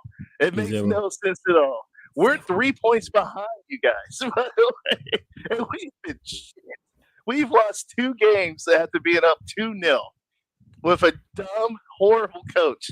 You guys are only 3 points away. We're 3 points away from you all. I want you guys to realize this, right? Any person that's Sunshine, you just ruined my day. Yes, I bet you're not happy to see him now, Sunshine. And this is about man said therapy and pulled up the league table, you know what I'm saying? I'm here for you guys. I told him I'm in an unhappy relationship and he just pulled up a video of my wife cheating on me, you know. That's what man did, you know. Speaking of which, I tried to look this up. I was like, how the hell a Man United fan on Google, and only search results it pulled out is how to help a friend in an abusive relationship. So I don't know exactly how those two are correlated, but yeah, so the national domestic violence number is 1-800-799-7233. We're here for you, man. I'm here for you. It sounds like it, man. It sounds like it, Daryl. I appreciate it, man. I appreciate you give that a call and the help. Well, oh yeah, you're in the UK. You can't call that. That's all the US fans out there. You give it a call. Tell them you're in a domestic situation and explain that your partner is Man United Football Club. They should be able to help you out in that trying, because I'm here for you guys. I'm here for you. As another garbage team, we're struggling as well. I want our coach to be sacked as soon as possible. The win doesn't cover anything, by the way. We beat Crystal Palace. Crystal Palace had more shots on target. They had more of the possession. Carry on, fam. Carry on. No, you're good. It literally took 2 of the best performances by Dwight McNeil for us to get that win against Crystal Palace. Crystal Palace had more of the attacking possession. They had more of the attacking effort. They had more of the attacking. They literally dominated us up and off the ball. Like, period, up and off the ball. They dominated us in that game. And the fact that we got the win 2-1 is more on the players being able to perform better than the shit coaching that we have with Sean Dyche. Hopefully, we sack our guy. I'm hoping that we sack our guy before Ten Hag gets sacked. Because if we are able to sack him, the person I want to be in charge of Everton, not the freaking Graham Potter. Come on, guys. Graham Potter shit. One the guy that we need is the former Porto manager, Conceição, Sergio Conceição, who would definitely be. Hey, he was a blue. Technically, he coached Porto wearing the blue. So him coming to Everton wearing the blue as well. But he'll bring us a more competitive spirit. We'll be able to compete. We'll probably go for what we need to do. That is being back on the top and going for titles. And that is who I want as a manager, not a fucking grandpa. Most of these rumors that you guys hear about who's going to be the Everton manager is literally coming from like BS hype merchants that have no idea who the hell is they're talking about. They have no idea who the hell they're saying. Like some of these rumors about Sarri. The only reason Sarri is linked up because our manager, our club owner, the teams who buying us, is Italian. So it's bullshit. That's not going to be a merchant that's going to be in there. Oh, yeah. No worries. What we saw. Sorry, I'm just getting. I got a phone call and I'm getting trolled as well on that. So I'm being trolled on. But it was me thinking it was an emergency and that. And I'm just here getting trolled, you know. I won't say who it was, but yeah, just here getting trolled from all quarters. But we move. Sorry, carry on as you was, Daryl. As you was. Potter, come on, man. Come on with this shit. Like I said, Conceição, who's free agent, by the way, who's home chilling, who was the manager at Porto that did a hell of a lot, that proved his worth, and was able to compete, have Porto compete in Europe as well, would do a way better job than Graham Potter. That's the manager who I would want to be in charge. But like I said, man, I understand Flawless being relegation father. So I understand how it is. Yeah, you can show me around because you're not new here. You can show me how everything works around here. Yeah.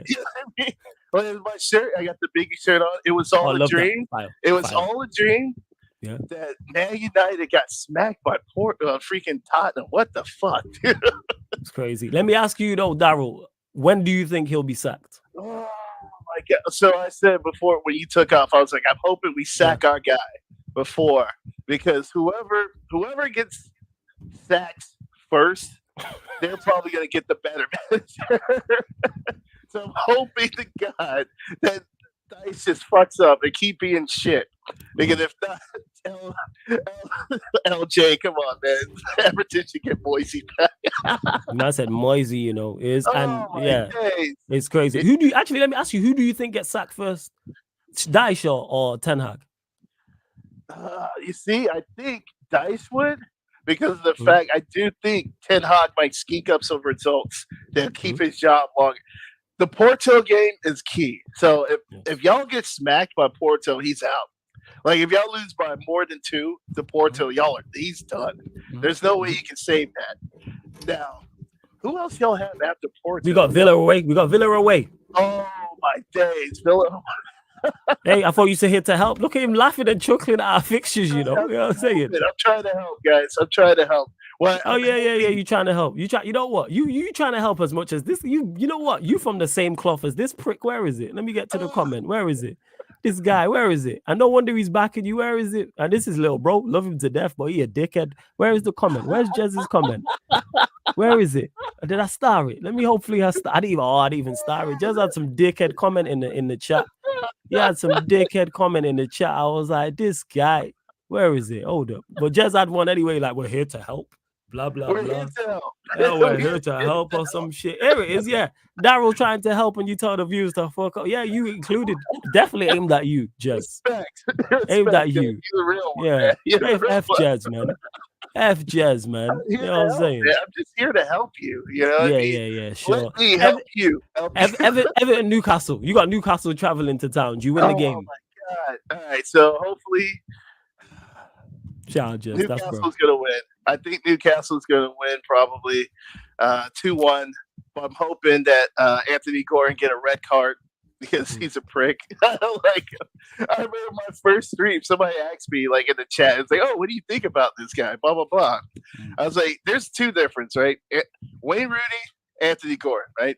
Wayne Rooney at least left after the season. You know what I mean? While we were trying to battle off a relegation fodder. This guy left in the middle of the season. So he's a coward, in my opinion. And you hear him, he's like rumors of like he wants to leave again. I'm like, bro, this guy's, he's not a loyal player. He's a coward. He's gonna run anytime something gets tough for him. So that's how I feel about Anthony Gordon, personally. So like I said, hopefully 2-1. 2-1 Everton. You know what? This is a game that we might actually get a point, because Eddie Howe isn't a good manager as well, man. He's going to be rough out there. I think, we'll go with 2-1. 2-1 Newcastle. 2-1 because I'm hoping 2-1 Newcastle. Okay. Yeah, I'm just hoping that it just cakes in, because Dice needs to get the hell out of here. So as many shit results as we possibly can. Yes. We have to get him out before you guys fire Ten Hag. So that's how I look at it. All right, subscribe to these guys, man. Subscribe to this guy. Subscribe to Daryl's channel each and every time. Daryl, drop the link in the chat, yeah? And I'll definitely catch up with you soon. I'll message you, if not today, tomorrow. I'll definitely catch up with you, yeah? One more thing I have to say to you guys out here before I get out of here. City, they're going to get Zubimendi, guaranteed, January. Block it up. Zubimendi will go there. Fucking great. My Fantastic. Team, baby. Let's go, baby. All right, bless up, man. This guy, yo. Daryl, big up, yeah? Every single time. Bless up. Shout out to Daryl, man. That's my guy each and every time. And to Henry, who's back in my chat. Henry, I spoke to you last time, man. Henry, you know Steve. I know Steve. If you want to debate, hit up Strasbourg Steve, and we can have the debate on Strasbourg Steve's channel. Unless if you don't want to have the debate, disappear from my channel. It's really not that difficult. If you don't want to have to, because you're in my chat, you've been here before, talking. So Henry, again, if you want the debate, we can do it on Strasbourg Steve's channel, because Steve said it's cool. You know him. I know Steve. We can do the debate. We'll pick a date and time and pattern it and just have the debate on stream. If you don't want it, cool, let me know. But people, continue to run up the likes, continue to share across our socials, continue to hit the subscribe button as well. We're going to keep the show on the road. We're going back to London. At least I got a United fan here with this one. Thank fuck for that. Some respite. My like Taz is in the building. God. I've had enough, man. Like, usually I'd be like, how is everyone and all that, but honestly, there's just so much I want to get off my chest. Carry on. Like, Hold up 1 second before you carry on. Let me get to this task. Hold fire. I have no respect for a guy who blocks people with different opinions. Henry, I don't block people with different opinions. I block people who are disrespectful to me. There's a big difference. There's many people who have many different opinions on this channel for me. But all I'm going to say is, oh yeah, you lot blocked him. But all I'm going to say is, just don't be disrespectful. That's all it is. Be respectful. If you're disrespectful to me, you will be blocked. That's all it is. You know what I'm saying? We're all respectful for each other here, even if we disagree. But let's go on, Taz, as you were. Where do I start with this manager, man? There's so much I want to go, man. The idiotic Muppets in my fan base that back this manager. I'm sorry, I'm not one that critiques how people are fans of their club, but I'm sorry, man. Some of these Ten Hag inners, just make me vex differently. Like, honestly, I can't go on Twitter and just makes me want to throw my phone across the wall with the nonsense I see every single day, man. It jars me off. So I'm going to go through some Ten Hag stats that I think some people just need to know. In his first 6 Premier League games, in his first season, 12 points. His second season, 9 points. This season, 7. Where do I see progression in that? Last season, it was all injuries and everything. This year, it's got his players, spent money. It's starting 11. It's his players. What excuse do we give him now? Like, honestly, I've never seen a manager that's been given more excuses than I used to do when it came to giving an extension on my deadline every single time. Like, I just can't be bothered. And then you got people there's still people that are like, I'm not going to become Ten Hag out after we got destroyed by Tottenham already, lost out to Liverpool, but then they'll still use that excuse on how we won the FA Cup, even though we literally scammed it completely, got lucky with a Coventry goal, and no one deeps here the fact that we've only scored 1 goal at OT this season, like 1 goal. Tottenham have scored more, Liverpool have scored more. Like, I've just had enough, man. I've had enough, and I don't get this narrative on that if we sack the manager, we've got to give him time because he's like some next Alex Ferguson, when no one realizes that you can sack a manager and still progress as a team. It's not like the be all or end all if you sack someone. Like, look at United before Sir Matt Busby to Sir Alex Ferguson, that time frame. Yes. We sacked a lot of managers in that time period. Yes, we did. Like, if you look at Ron Atkinson was the manager before Sir Alex Ferguson. He was getting top 4 trophies. These guys are the same type of people that probably would have said trust the process of Atkinson, and we never would have got Sir Alex Ferguson. Those are the people that would do it. And you know what? I'm petty. So last season I got so much smoke just for saying I wanted this manager out. People calling me a fake fan. People saying I don't know what I'm talking about. Oh, injuries are the excuse. Next season, when he gets all this page, he's going to start cooking like Pep Guardiola. What's happened? The complete opposite. I'm someone that doesn't want to be right. But if you mock me and try to cook me, I'm sorry. I'm going to be on a high horse and say all of you got it wrong and need to hold it. Like, respectfully, I don't know if anyone. I don't know if I should say this. But I'm potentially looking at a Porto or Villa dagger. Like, the quicker this guy leaves, the better. Yeah, you're not wrong for that. I mean, short-term pain, long-term gain, in my opinion. That's my motto right now. Like, how am I getting cooked? How am I getting cooked already this season? How am I wanting to get the season ended already? Like, I just can't be bothered, man. Every single time I watch this United team, I'm seeing hella rival fans saying give Ten Hag the job, the extension. He's got a family and all that. I'm like, bro, I can't with these guys, bro. I can't. That's why I'm not interrupting you talking, man. Like, you on point right now. There's nothing. Carry on, man. You cooking, Taz. You cooking. Right, do you know what? This guy, I can't believe Ineos are going to keep him for the next 2 games. Like, it's going to change the perception of this fraud, man. Like, honestly, Dr. Eggman has to go. Like, the day he leaves here, the day is I'm going to do a celebration stream. I don't care. Like, I'll buy a cigar, whatever, just the day he gets sacked, because I know that we'll probably get a better manager. And people say, what managers are around? What? You've got Nagelsmann potentially. You've got Inzaghi. You can probably get Amorim. You can probably get Rude as an interim till the end of the season if you're not sure about who to get. Because what's the point of sacrificing this whole year for a manager that no one practically believes in? And even if they do say they want him in, it's all because of the traction, the views, and the money itself. And I mean, that's the problem with this fan base, bro. I saw something on Twitter today, of a drunk fan saying how Ten Hag should stay and we need to sack the board.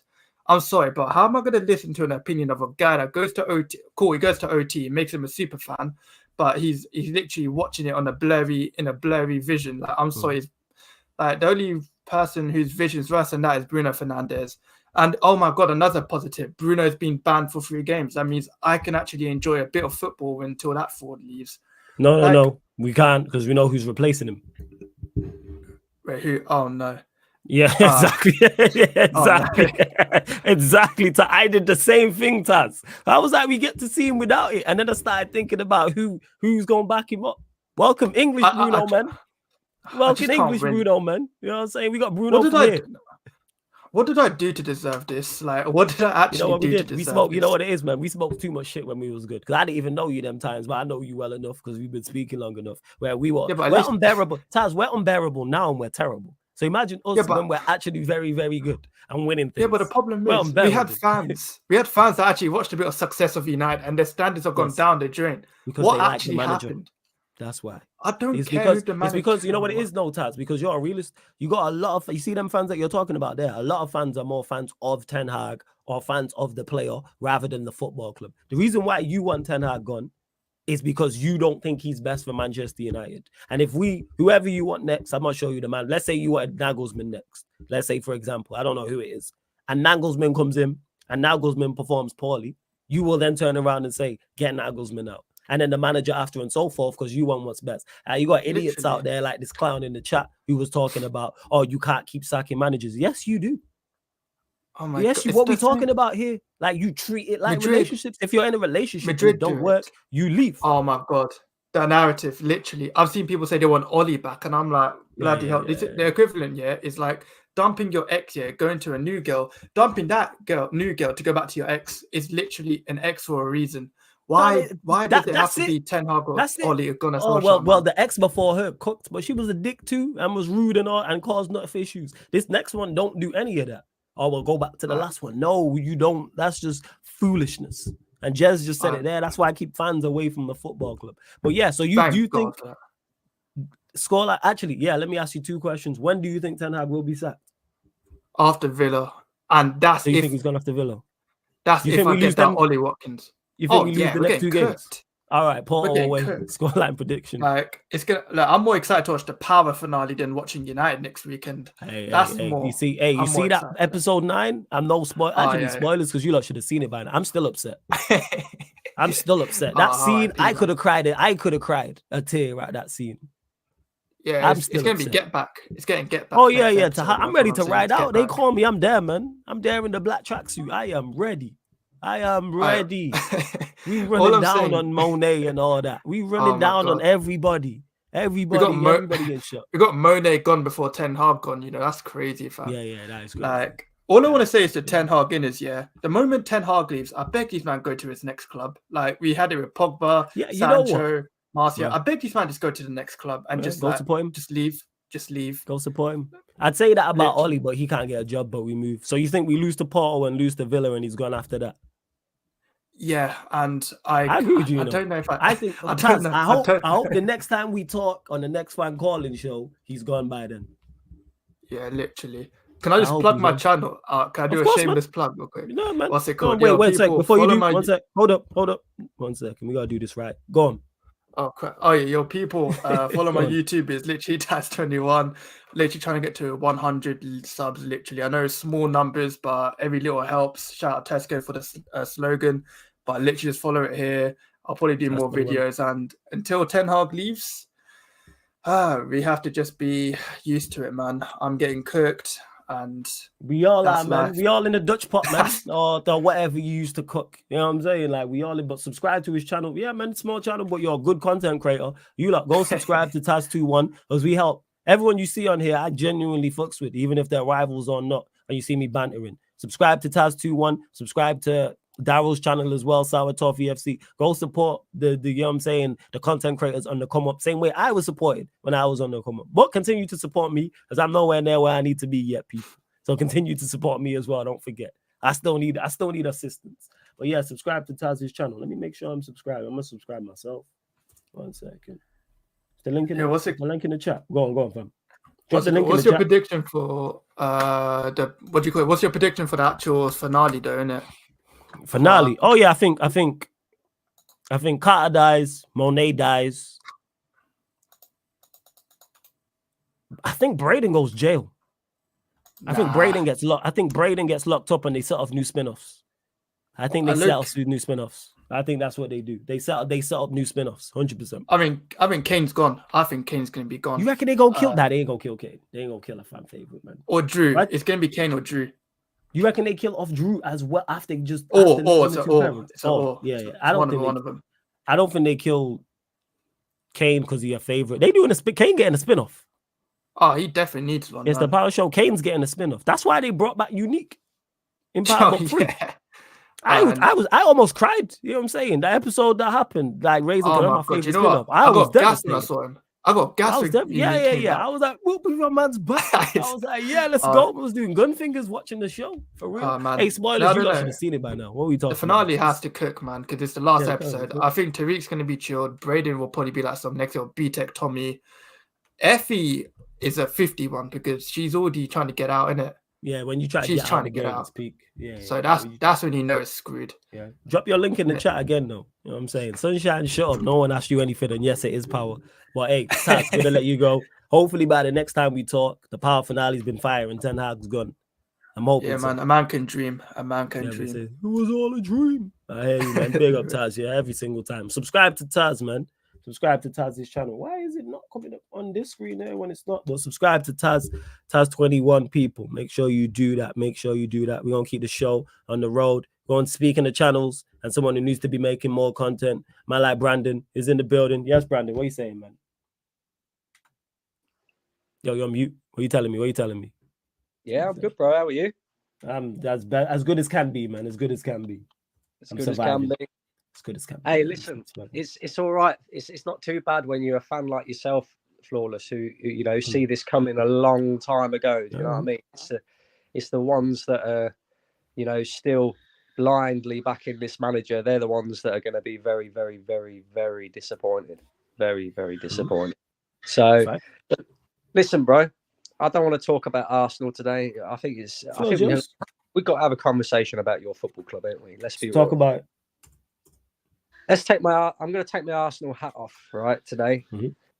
It's as a football fan in general, right? It's quite saddening to see how poorly ran Manchester United is, and I ain't gonna lie, right? People got themselves gassed about Ineos and you know the new structure and etc. etc. I think there's massive question marks to be asked of them already, bro.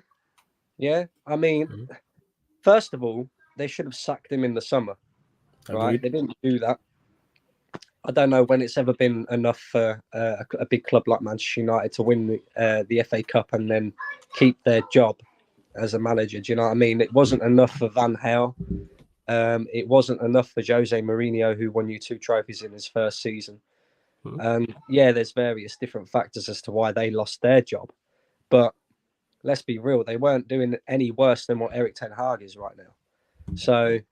and he's had all the tools given to him as well. Spent big money, you know, all his former players that he used to manage at Ajax. You know, Man United have basically become Ajax 2.0. That's what's happening at your club, bro. I ain't even lying. It's mad to see, it really is. And he can't even get the best out of them. That's even funnier. Do you know what I mean? Man like Anthony, man like De Ligt, Masraoui. I know you don't even play. Do you know what I mean? And it's like, how can you sign all your former players and still not be able to get the best out of them?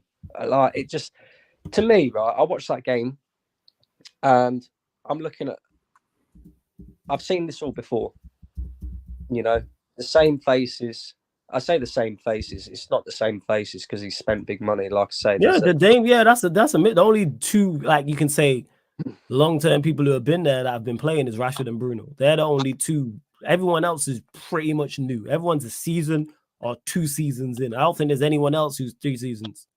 Oh yeah, Dalot as well. That's it.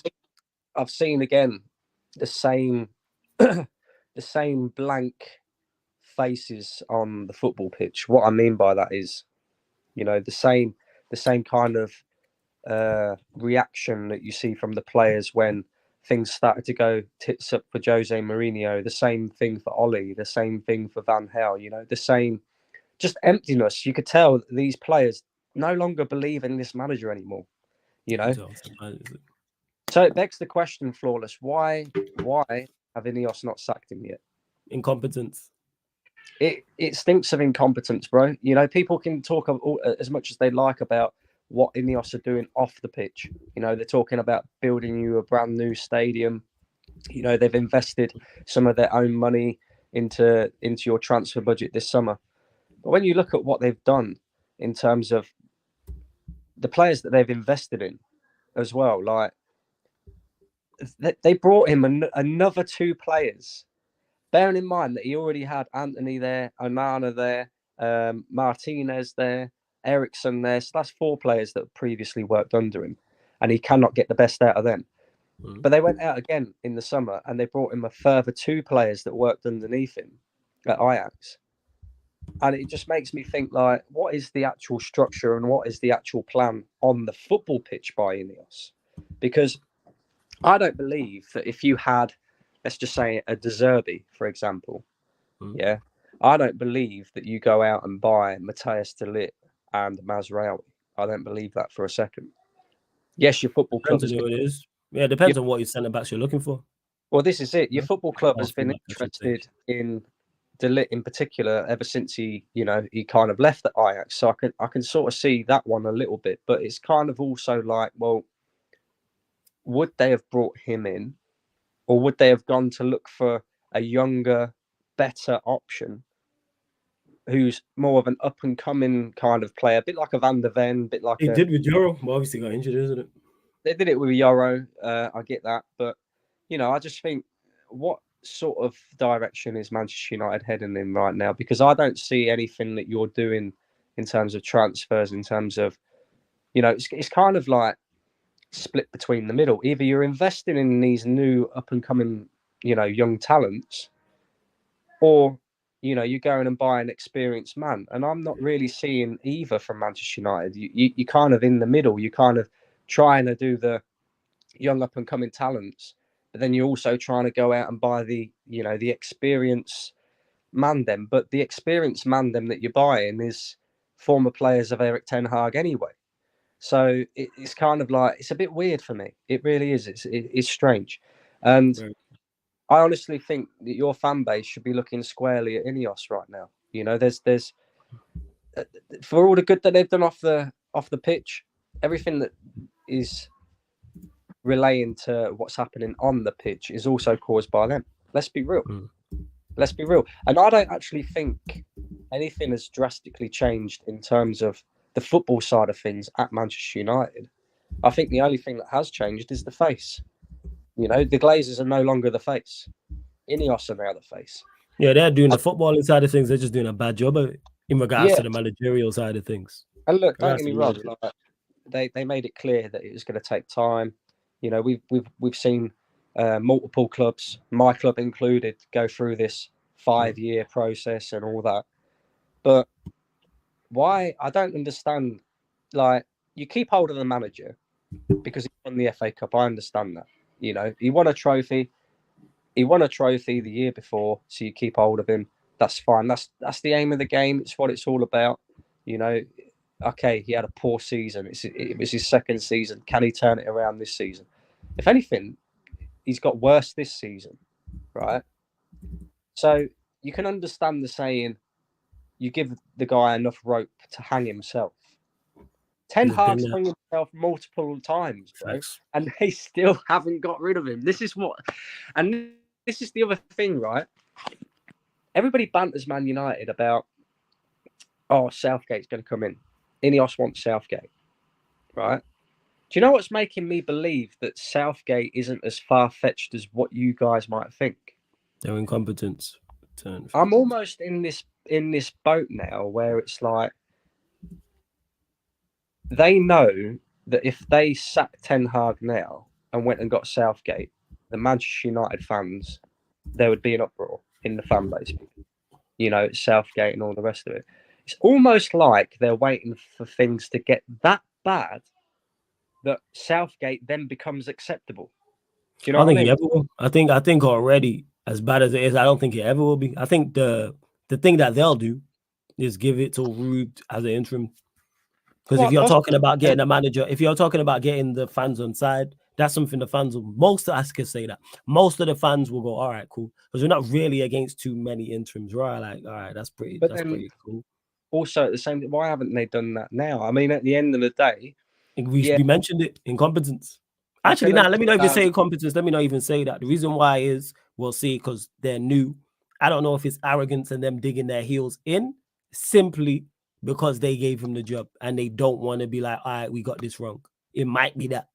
It might be a touch of, not even a touch of, it might be stubbornness because we've seen this, whether it's managers or whether it's hierarchies at football clubs. They're stubborn people and it's a good trait at times and it's a bad trait at times. I think that's where it stems from. But Brandon, we're going to have to, there's hella callers coming up. Let me get your scoreline prediction for your two games. Play PSG at home. Scoreline prediction. PSG at home. Oh, mate. I mean, I was listening to Don earlier and he's right. Arsenal in Europe is just not it. We should be beating PSG, really. You know, they haven't got any Mbappe or Messi or, you know, Neymar anymore. They're still a decent side, but at home we should expect to beat PSG. And considering that we didn't manage to beat Atalanta, we really need to start winning these Champions League games, especially with being a league format. So I think it'll be a tight game, flawless, but I'm going to go 2-1 Arsenal. 2-1 Arsenal, and then Southampton at home at the weekend. Southampton at home. I mean, this is another one that should be a 4 or 5-0. Let's be honest about it. But this is Arsenal we're talking about. You know, we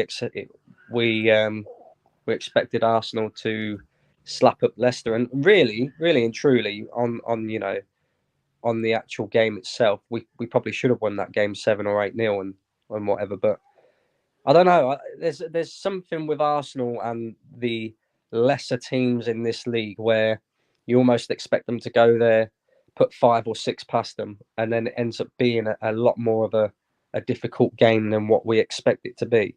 And we've already seen that with Southampton as well before a couple of seasons ago when we was going for the league and, you know, we ended up dropping points to them. Theo Walcott come back to the Emirates and scored and drawing the game 3-3. So I don't know. I mean, it's a different Southampton side. I'm tipping them as one of the teams to go down this season. And let's be real, our foot is on City's neck at the moment. Let's not lie about this. Yeah, City are rattled right now. They've got no Rodri. You know, they're struggling without him. We see that at the weekend. I expect them to struggle. More confident on winning the league? We must win the league, flawless.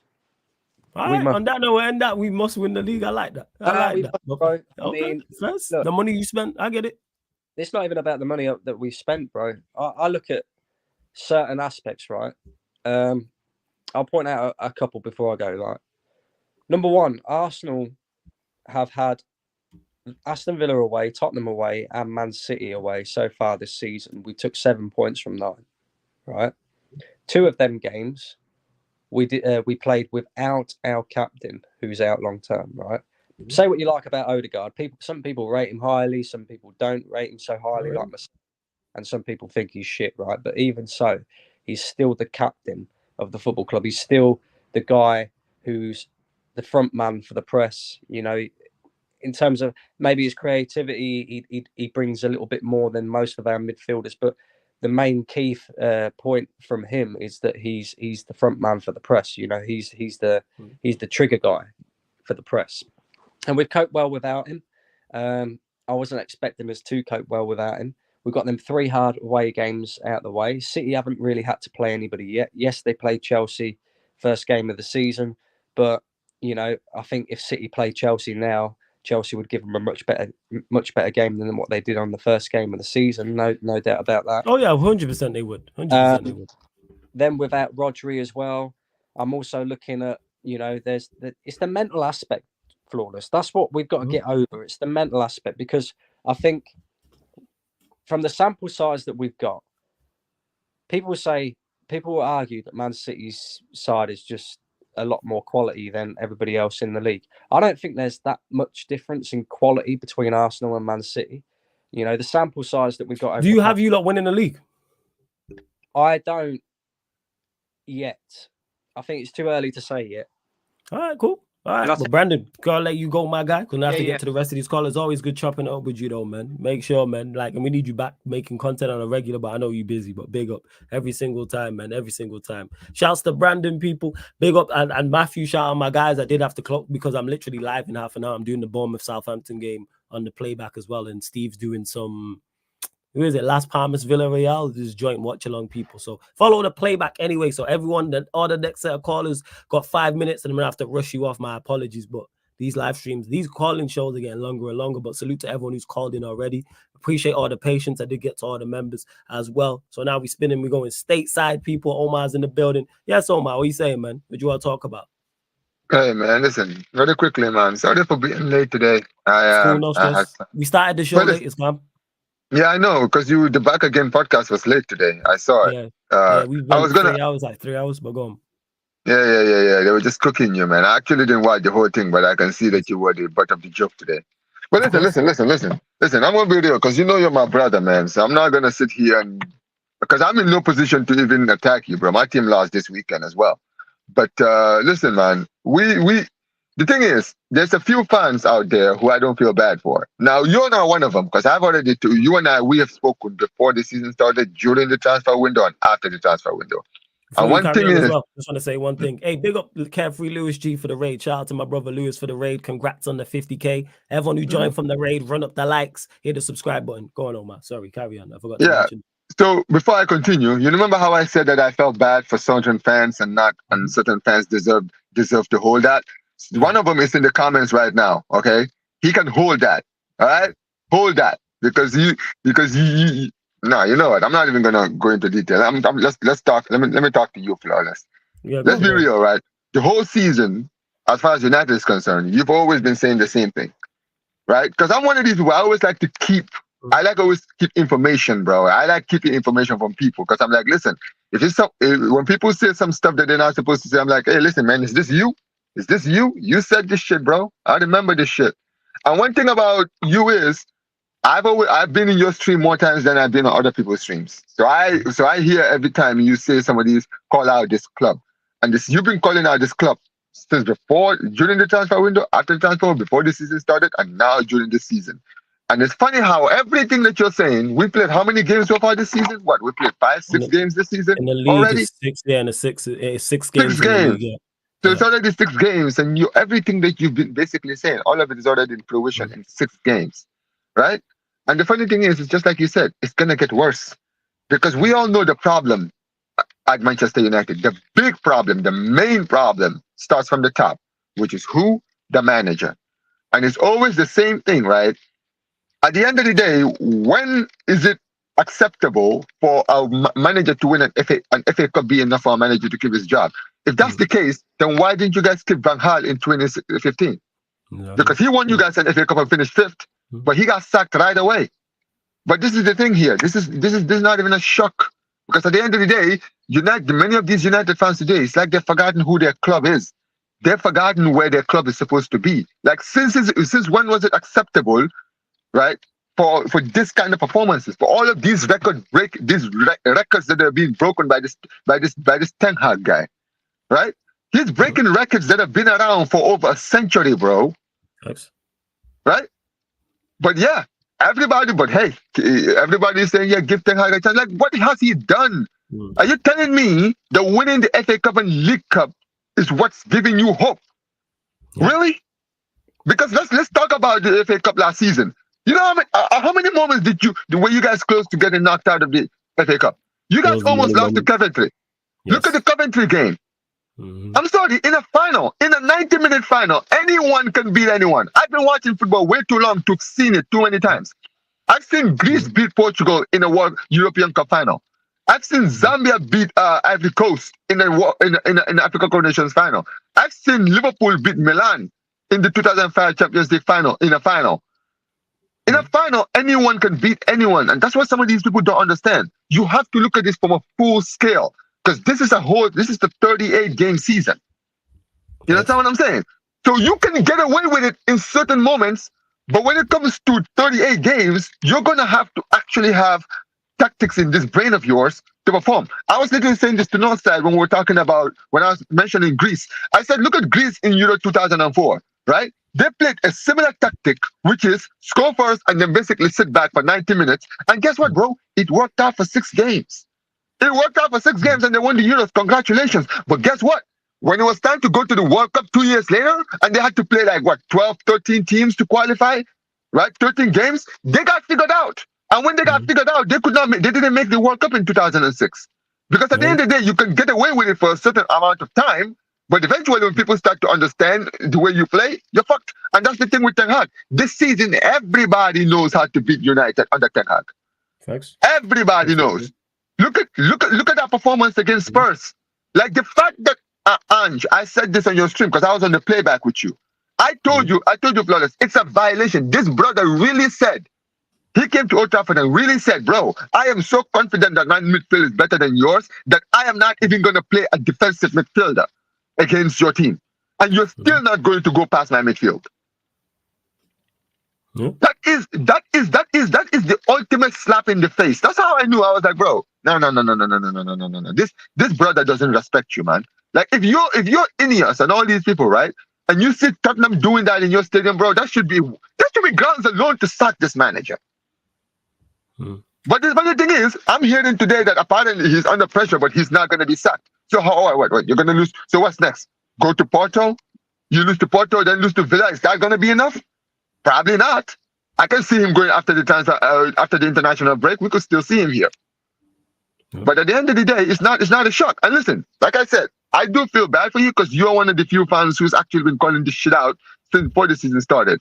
So you don't deserve this shit. There's certain fans out here who deserve this shit, and I've called them out. I agree with you on that. There is definitely certain fans who deserve this and that. But let me get from your team. You play YB in the Champions League tomorrow.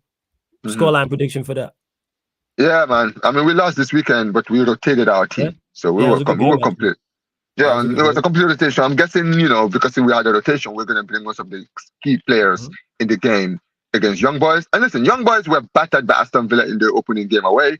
I'm expecting a response, and a big one. I'm expecting a moral boosting victory. I'm expecting us to win. I'm expecting like a high-scoring game, to be honest with you. I'm expecting us to maybe beat them by 5 goals because I think that most of our key players will be back for that game. And you play Alaves away. I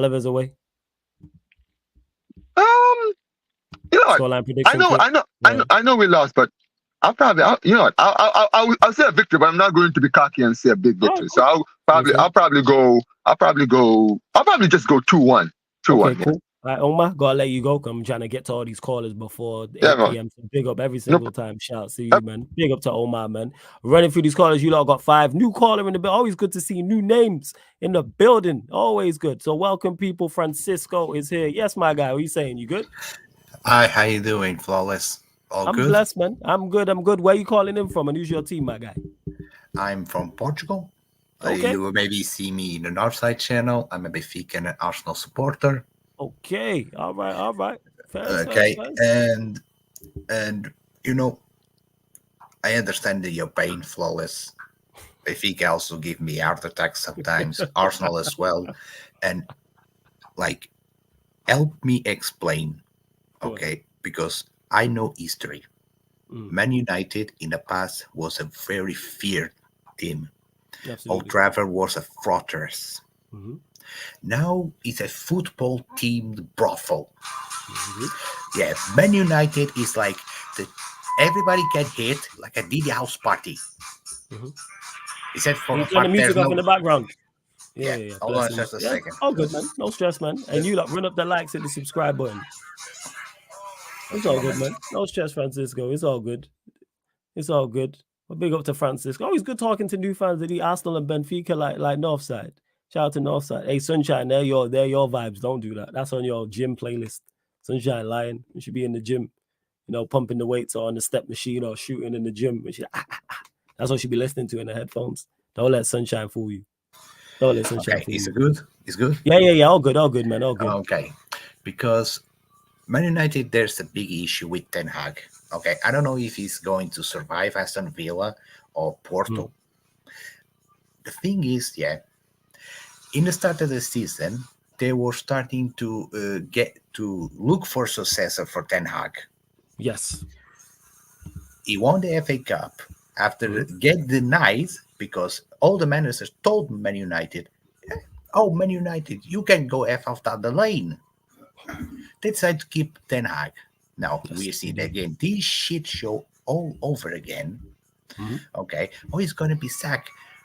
Bro, no manager in the start of the season wanted to go to Man United. You have got a big fucking problem. Jeez.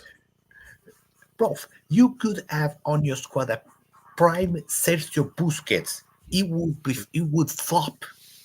Look at Casemiro. Look at now Ugarte.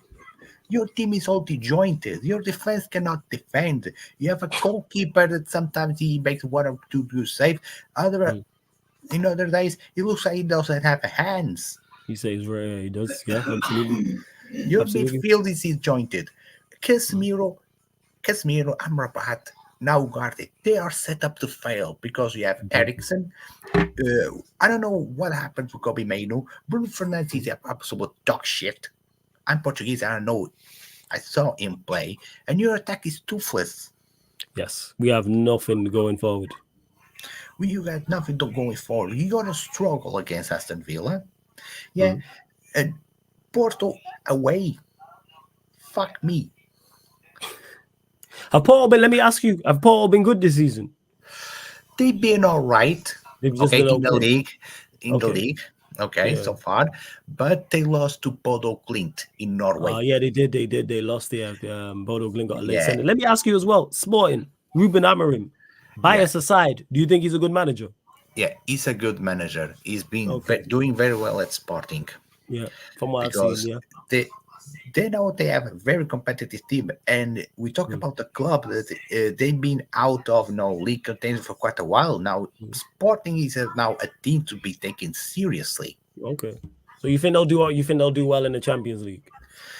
I think they're doing all right. Okay, but they're not as experienced in these competitions like Porto, that now is in the Europa League, or Benfica. That may cost them in certain games.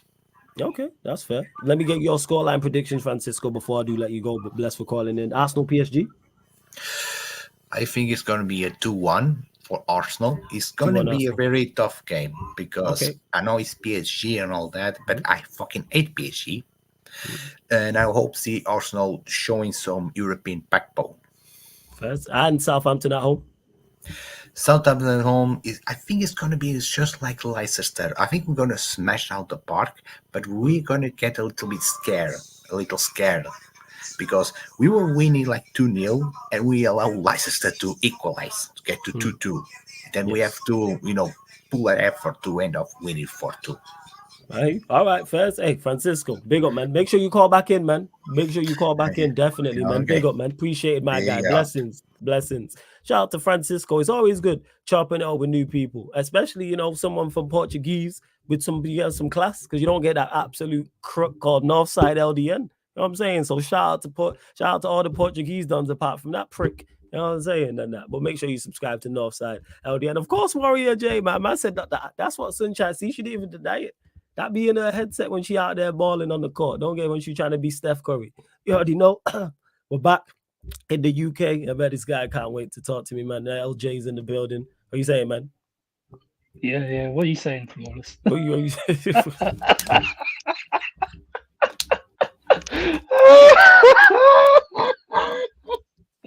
Yo, you guys, man. Oh, you're prime entertainment, man. Talk about it. Bro, what happened, man? You tell me what happened. You watched everything went wrong. That's what happened. Ten Hag happened. That's what happened. No, don't talk about the legend like that, man. This guy. Ten Hag. No, he's your legend. Let's get it straight, man. He needs to stay in forever, man. Because he's inspiring all rivals to do better and just see you lot mudded forever, man. It's fucking outrageous, man. Oh, goddamn outrageous. Oh, goddamn outrageous. Yeah, well, I see his subheading. This guy about Ten Hag is a living legend. Don't sack him. The audacity, fucking audacity, this guy. Flawless, man. He has to stay, man. No other manager. No other manager could do what he can do. Just Ten Hag. No. Yeah, man. Who else is gonna give you the British record for the worst Champions League finish ever? Ten Hag. But you want to know the real reason why they haven't gotten rid of him? Go on. It's PSR. Financial fair play and because people were saying that, and why I don't subscribe to that is because I save the money we spend and then sack him. Yeah, because apparently if you sack him, you have to pay him 17.5 million. Cool, that's money well spent. Yeah, so this is why you brought in Ruud van Nistelrooy as your backup, innit? Yeah, cool. I'm cool with that. The thing is, if Ten Hag sacked, I would give Ruud van Nistelrooy the job for interim. Give it to the end of the season, 100%. I think that's the sensible and smart thing to do. That's what I would do. That's what I want to see now. And then that gives you literally the entire season to go and select a manager. An entire season to sit down with selected manager, how you're going to play, what players he wants to keep out here, what players he wants to sell, what players you need to bring in. But are we going to do any of that? No. Because we didn't do any of that. This just summer. And I said this all before summer long, like this needs to be the plan. And they just didn't have a good plan when it came to the manager. Again, the manager is dictating how we play rather than the club saying, okay, this is how we play. This is why when we interviewed Tuchel, I was like, that don't make no type of sense.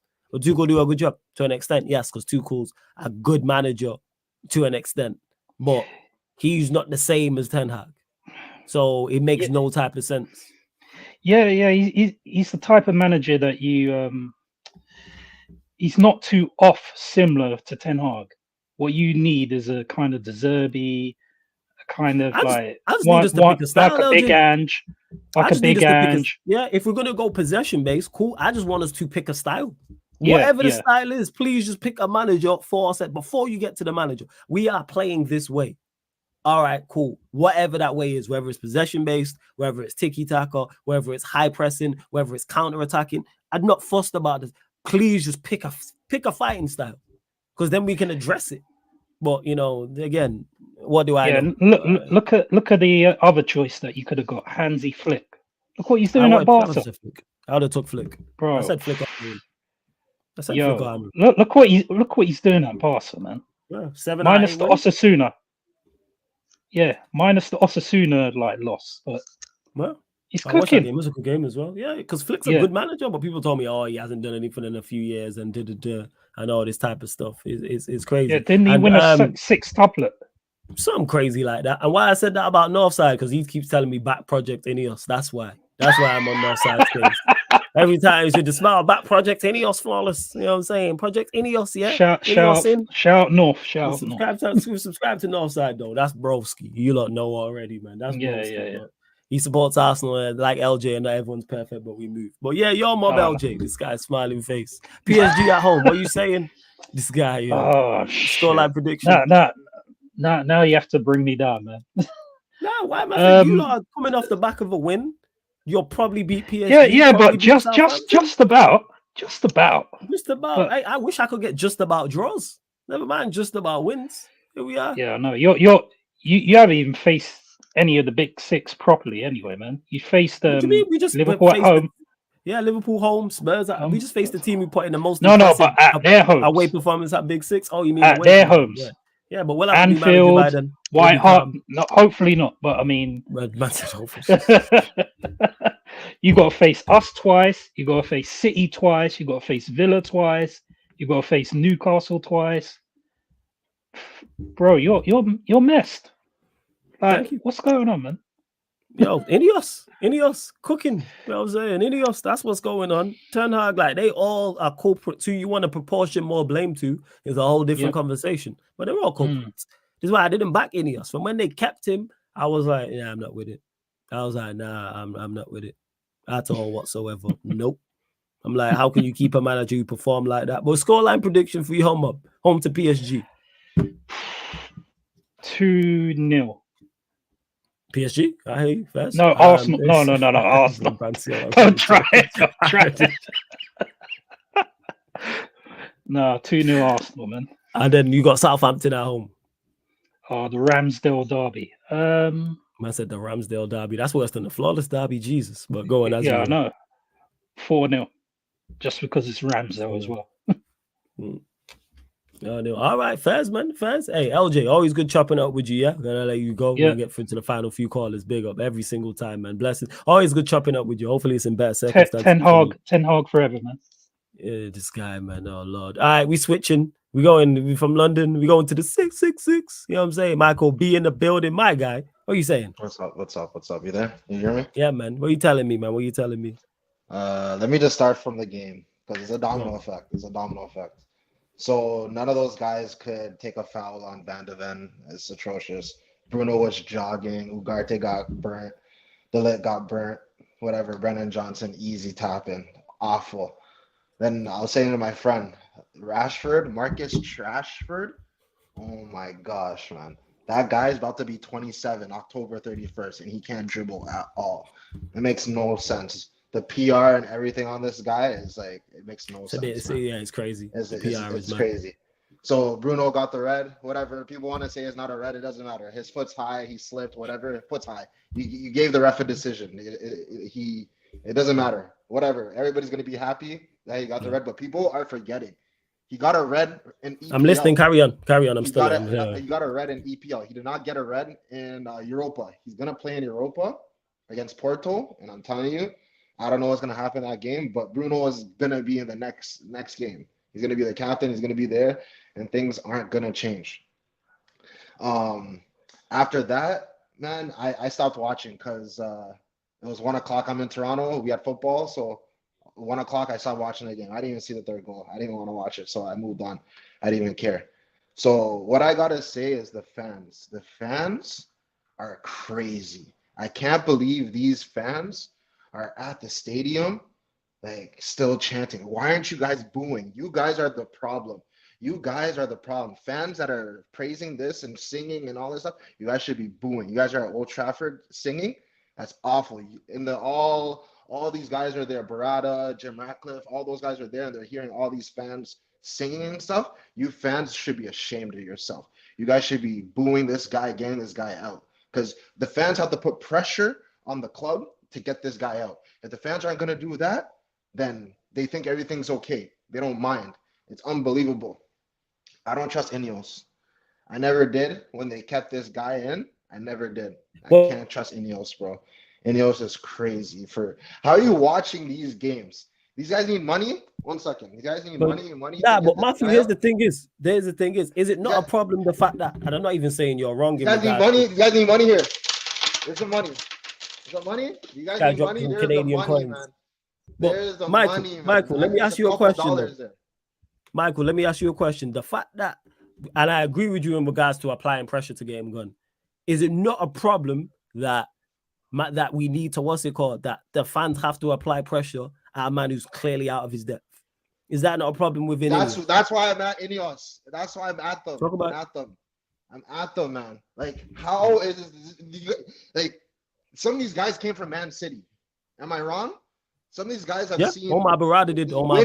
Winning football. It's not tolerable. I don't care about 2028. I might not even see that day. We might not even see that day. We don't care about that. We care about now.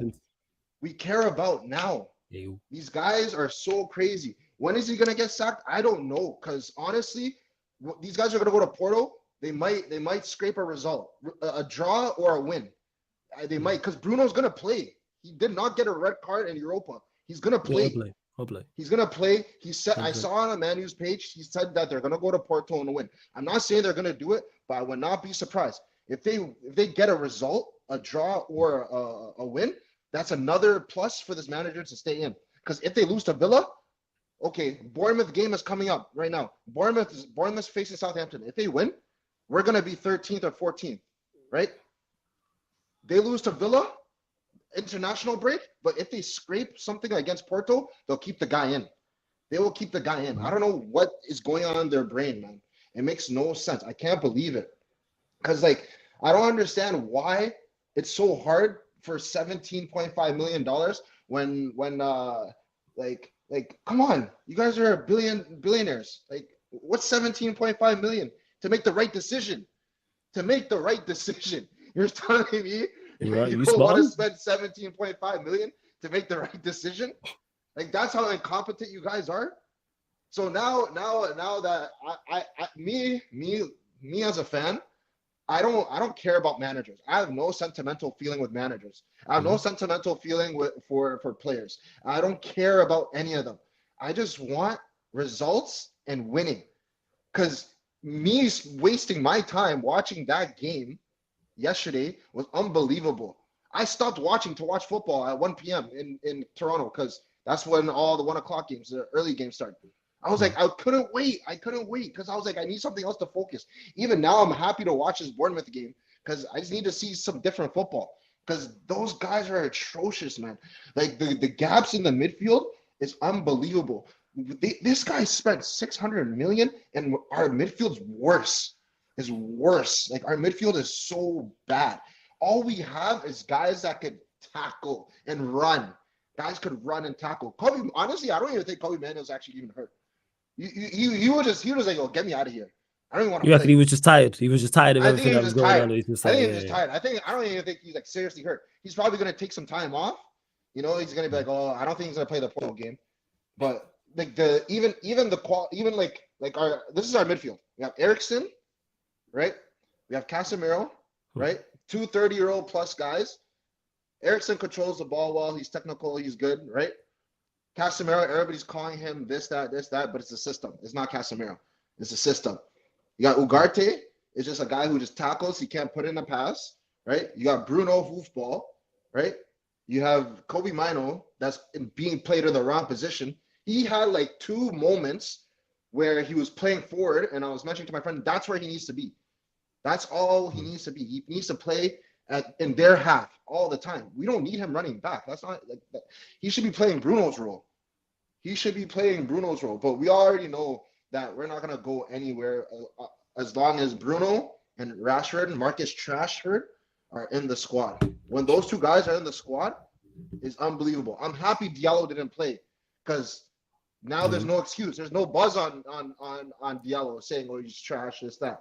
But they want to talk about Xerxes, the guy that creates all our chances. Well, you want no touch Højlund? No touch Brickfoot Højlund to go start? Oh, come on, guys. It's unbelievable. It's unbelievable because, like, it's just like, it's very disappointing because we've all seen this. We've all been saying this. And these so-called top reds, those guys are not top reds at all. Those guys should be fired from their position because they're the ones with the fans. They're the ones with the fans that are doing all this stuff, right? Shout out to you guys that have been calling them out. You, Saeed, Rance, all you guys have been calling those guys out because they are just like, they're just too Hollywood now, right? I bet behind the scenes where they're not filming for YouTube and Bleacher Report or whatever program they're on, I bet behind the scenes they're talking to their buddies saying, oh, this guy's awful, this, that. But when they go on their 300K subscribers and all this stuff, channels every day, they're screwing with people's heads, man. They're screwing with people's heads because how are we having a civil war in our club when we're seeing the same football and shit? How? Because you know why that is, Michael. You know why that is. Is because people like the manager.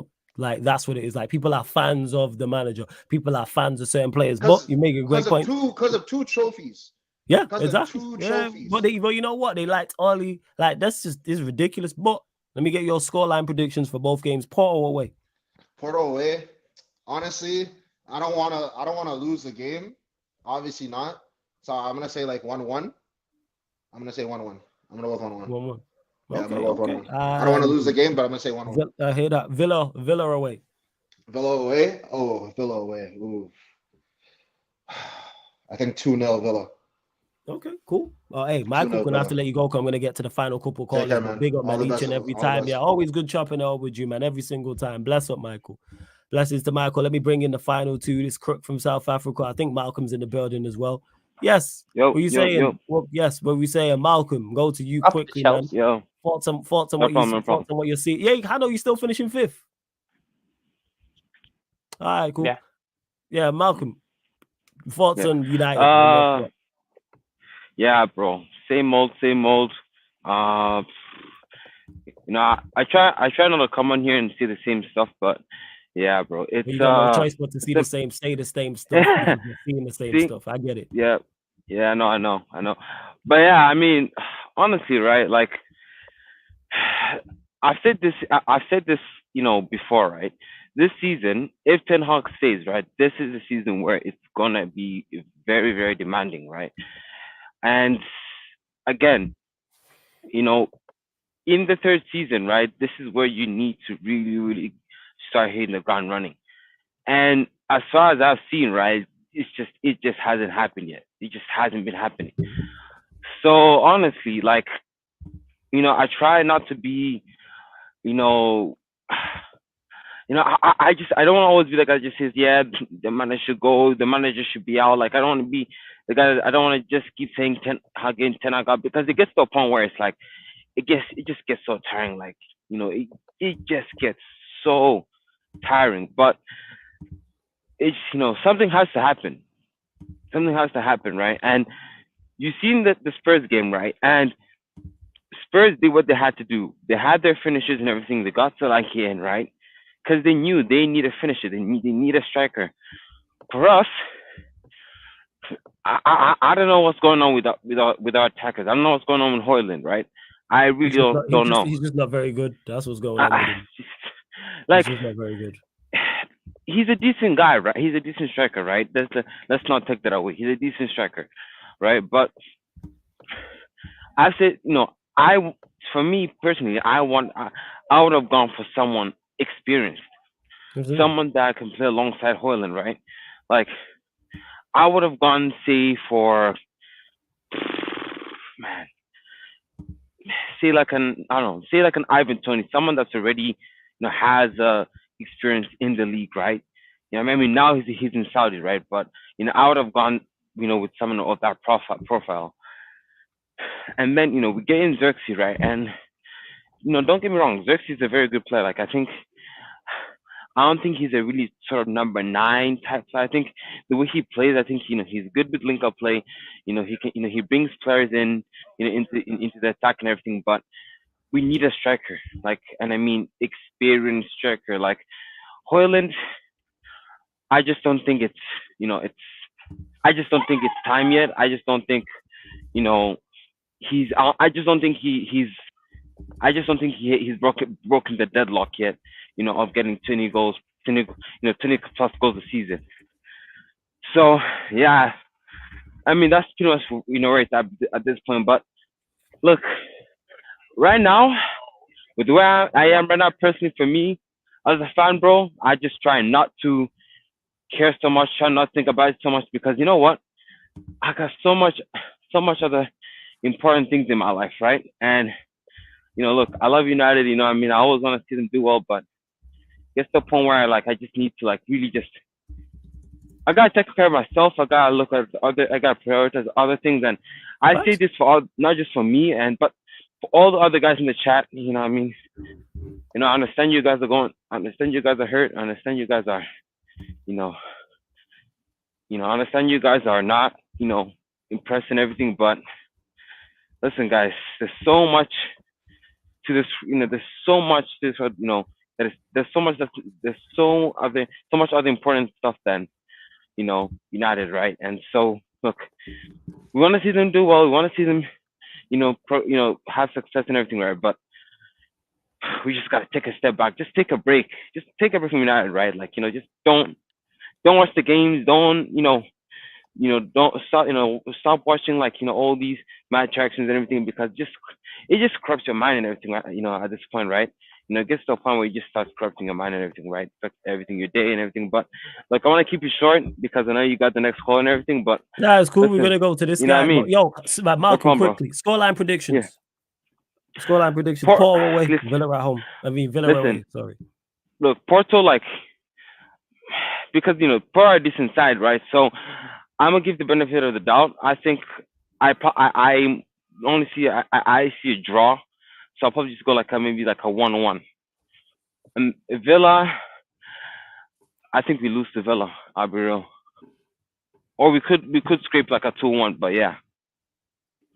All right, so 2-1 against Porto. And wait, what was the scoreline? Sorry, say him No, again. sorry. I'll say 1-1 Porto, 2-1 Okay. Villa. Cool. Yeah. All right, bless up, Alright. bless up, Malcolm. What's Bless up, bro? up. Aye. Adam. Realistic, unlike No, you. Yeah, Oh, it says you. Hey, just because you don't back your team, but we move. You know what I'm saying? All them ballers and you picked yourself behind Aston Villa, but we move. You know what I'm saying? We won't talk about that. Yeah. Yeah, man.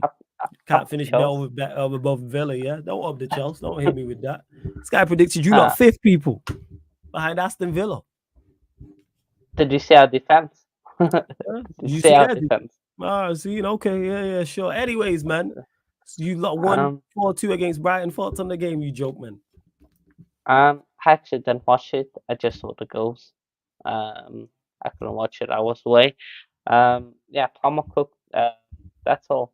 Like, it was the Palmer show. Shout out to Palmer. And yeah, man, I'm just happy with doing something. I'm not gonna go outlandish. Like Vodge saying we've got the best squad. We've got a better attack than City and all that nonsense. Let him say that. Yeah. I speak for myself, please. Vodge, yeah. Well, at least he's being positive. But I'm confident in my team now, but I'm with our October's mad after the international break. We've got Liverpool, Newcastle. Who else? We've got you guys and another big team. Who else? Another big team after the international break. But Liverpool, Newcastle United, Arsenal. Oh, shame. That's a shame.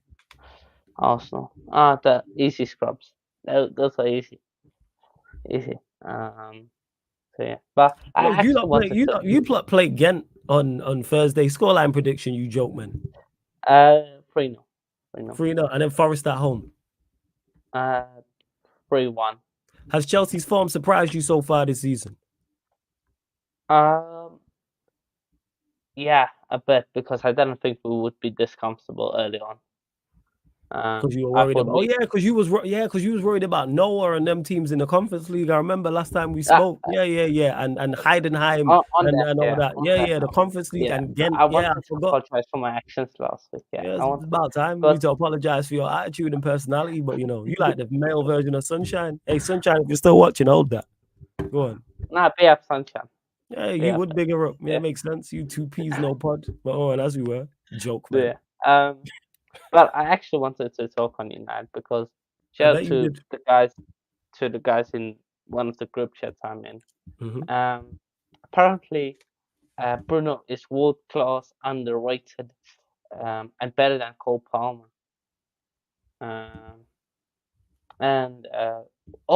He's also better than Martin Odegaard. So I don't know why you guys say hate on Bruno. Like, come on.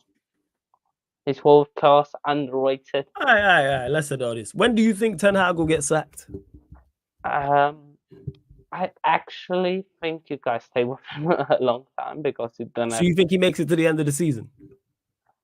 To be fair, wait, let me look at it. Yeah. Look at the fixtures. Yeah. This guy a joke, man. See why him and Sunshine get on. You know what? December, early somewhere in December. You got the fixtures in front of you. What game do you look at? That you know that from City, Bournemouth, Wolves, Newcastle, and Liverpool.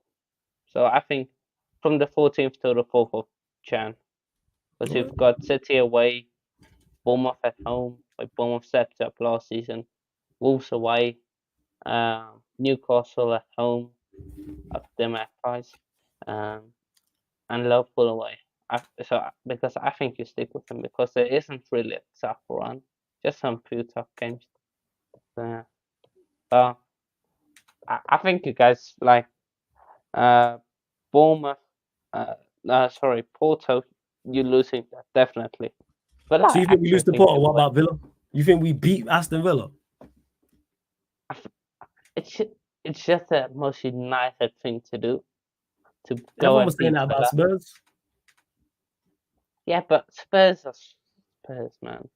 What are you rating turn up Spurs? Is when- that what you're telling me? Oh, you rating No, Spurs they- now? Yeah, we see No, you, Hano. no, Yeah, we see you, Hano, man. Yeah, we see you, man. Man's out here rating Spurs, man. Look at this guy. I mean, he was just about to say Spurs are. Yeah, we see you. No, it's all right, man. Praise Spurs. Spurs are a good side, man. I'm saying Spurs are Spurs. They turn up sometimes. Other times they're rubbish.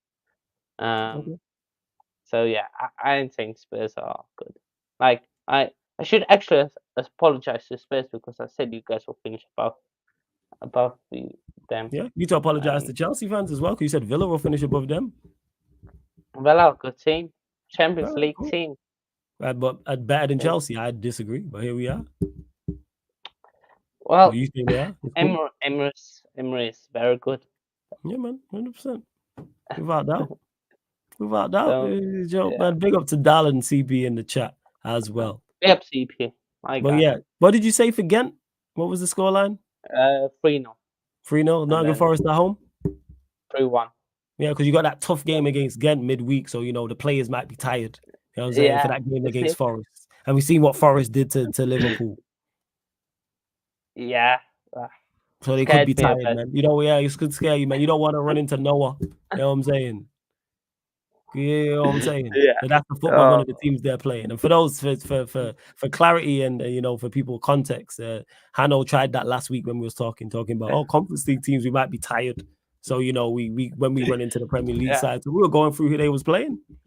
So they might be tired, That's a big game, man. Playing Ghent at home. It's difficult. Very big game. First game of the Conference League. First game and you want to start off on the front foot, man, like 100%. Yeah. Let's go through your matches again, in the man. Europa League. Yeah, man. Tuesday, Panathinaikos, that could be a tough game. Who else you lot got as well? Astana, been there.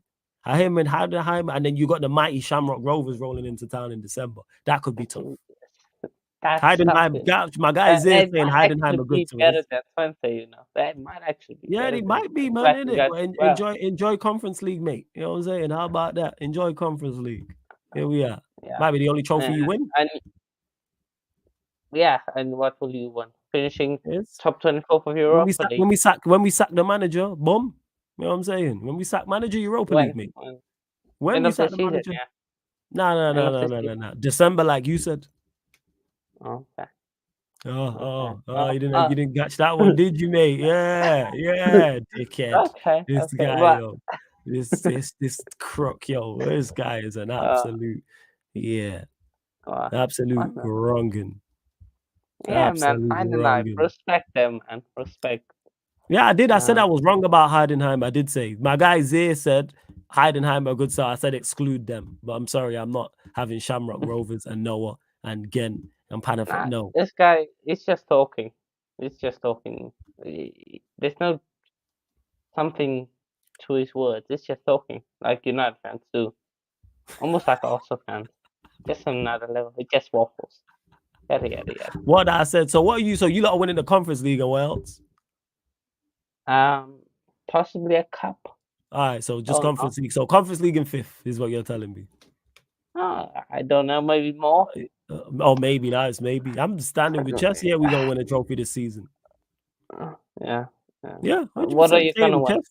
Europa League or the FA Cup Europa. or the League Cup. One of those three. Okay. Man's You manager's might get been knocked sacked, out before Ten Hag sacked, but well, he's anyway. getting sacked in December, according to you, and there's still like 4 or 5 games to play since then because it's been extended. No. 2 games only left, so you might. 2 games left, so we'll be fine. We'll finish top 24. No. Top 24? No, yeah, come because on. top 24 is playoffs. Yeah, you were like 24-point goal difference, yeah. Yeah, man. But 24, by the way, but as long as we make it through, that's all that matters, mate. and my question is, What's your question?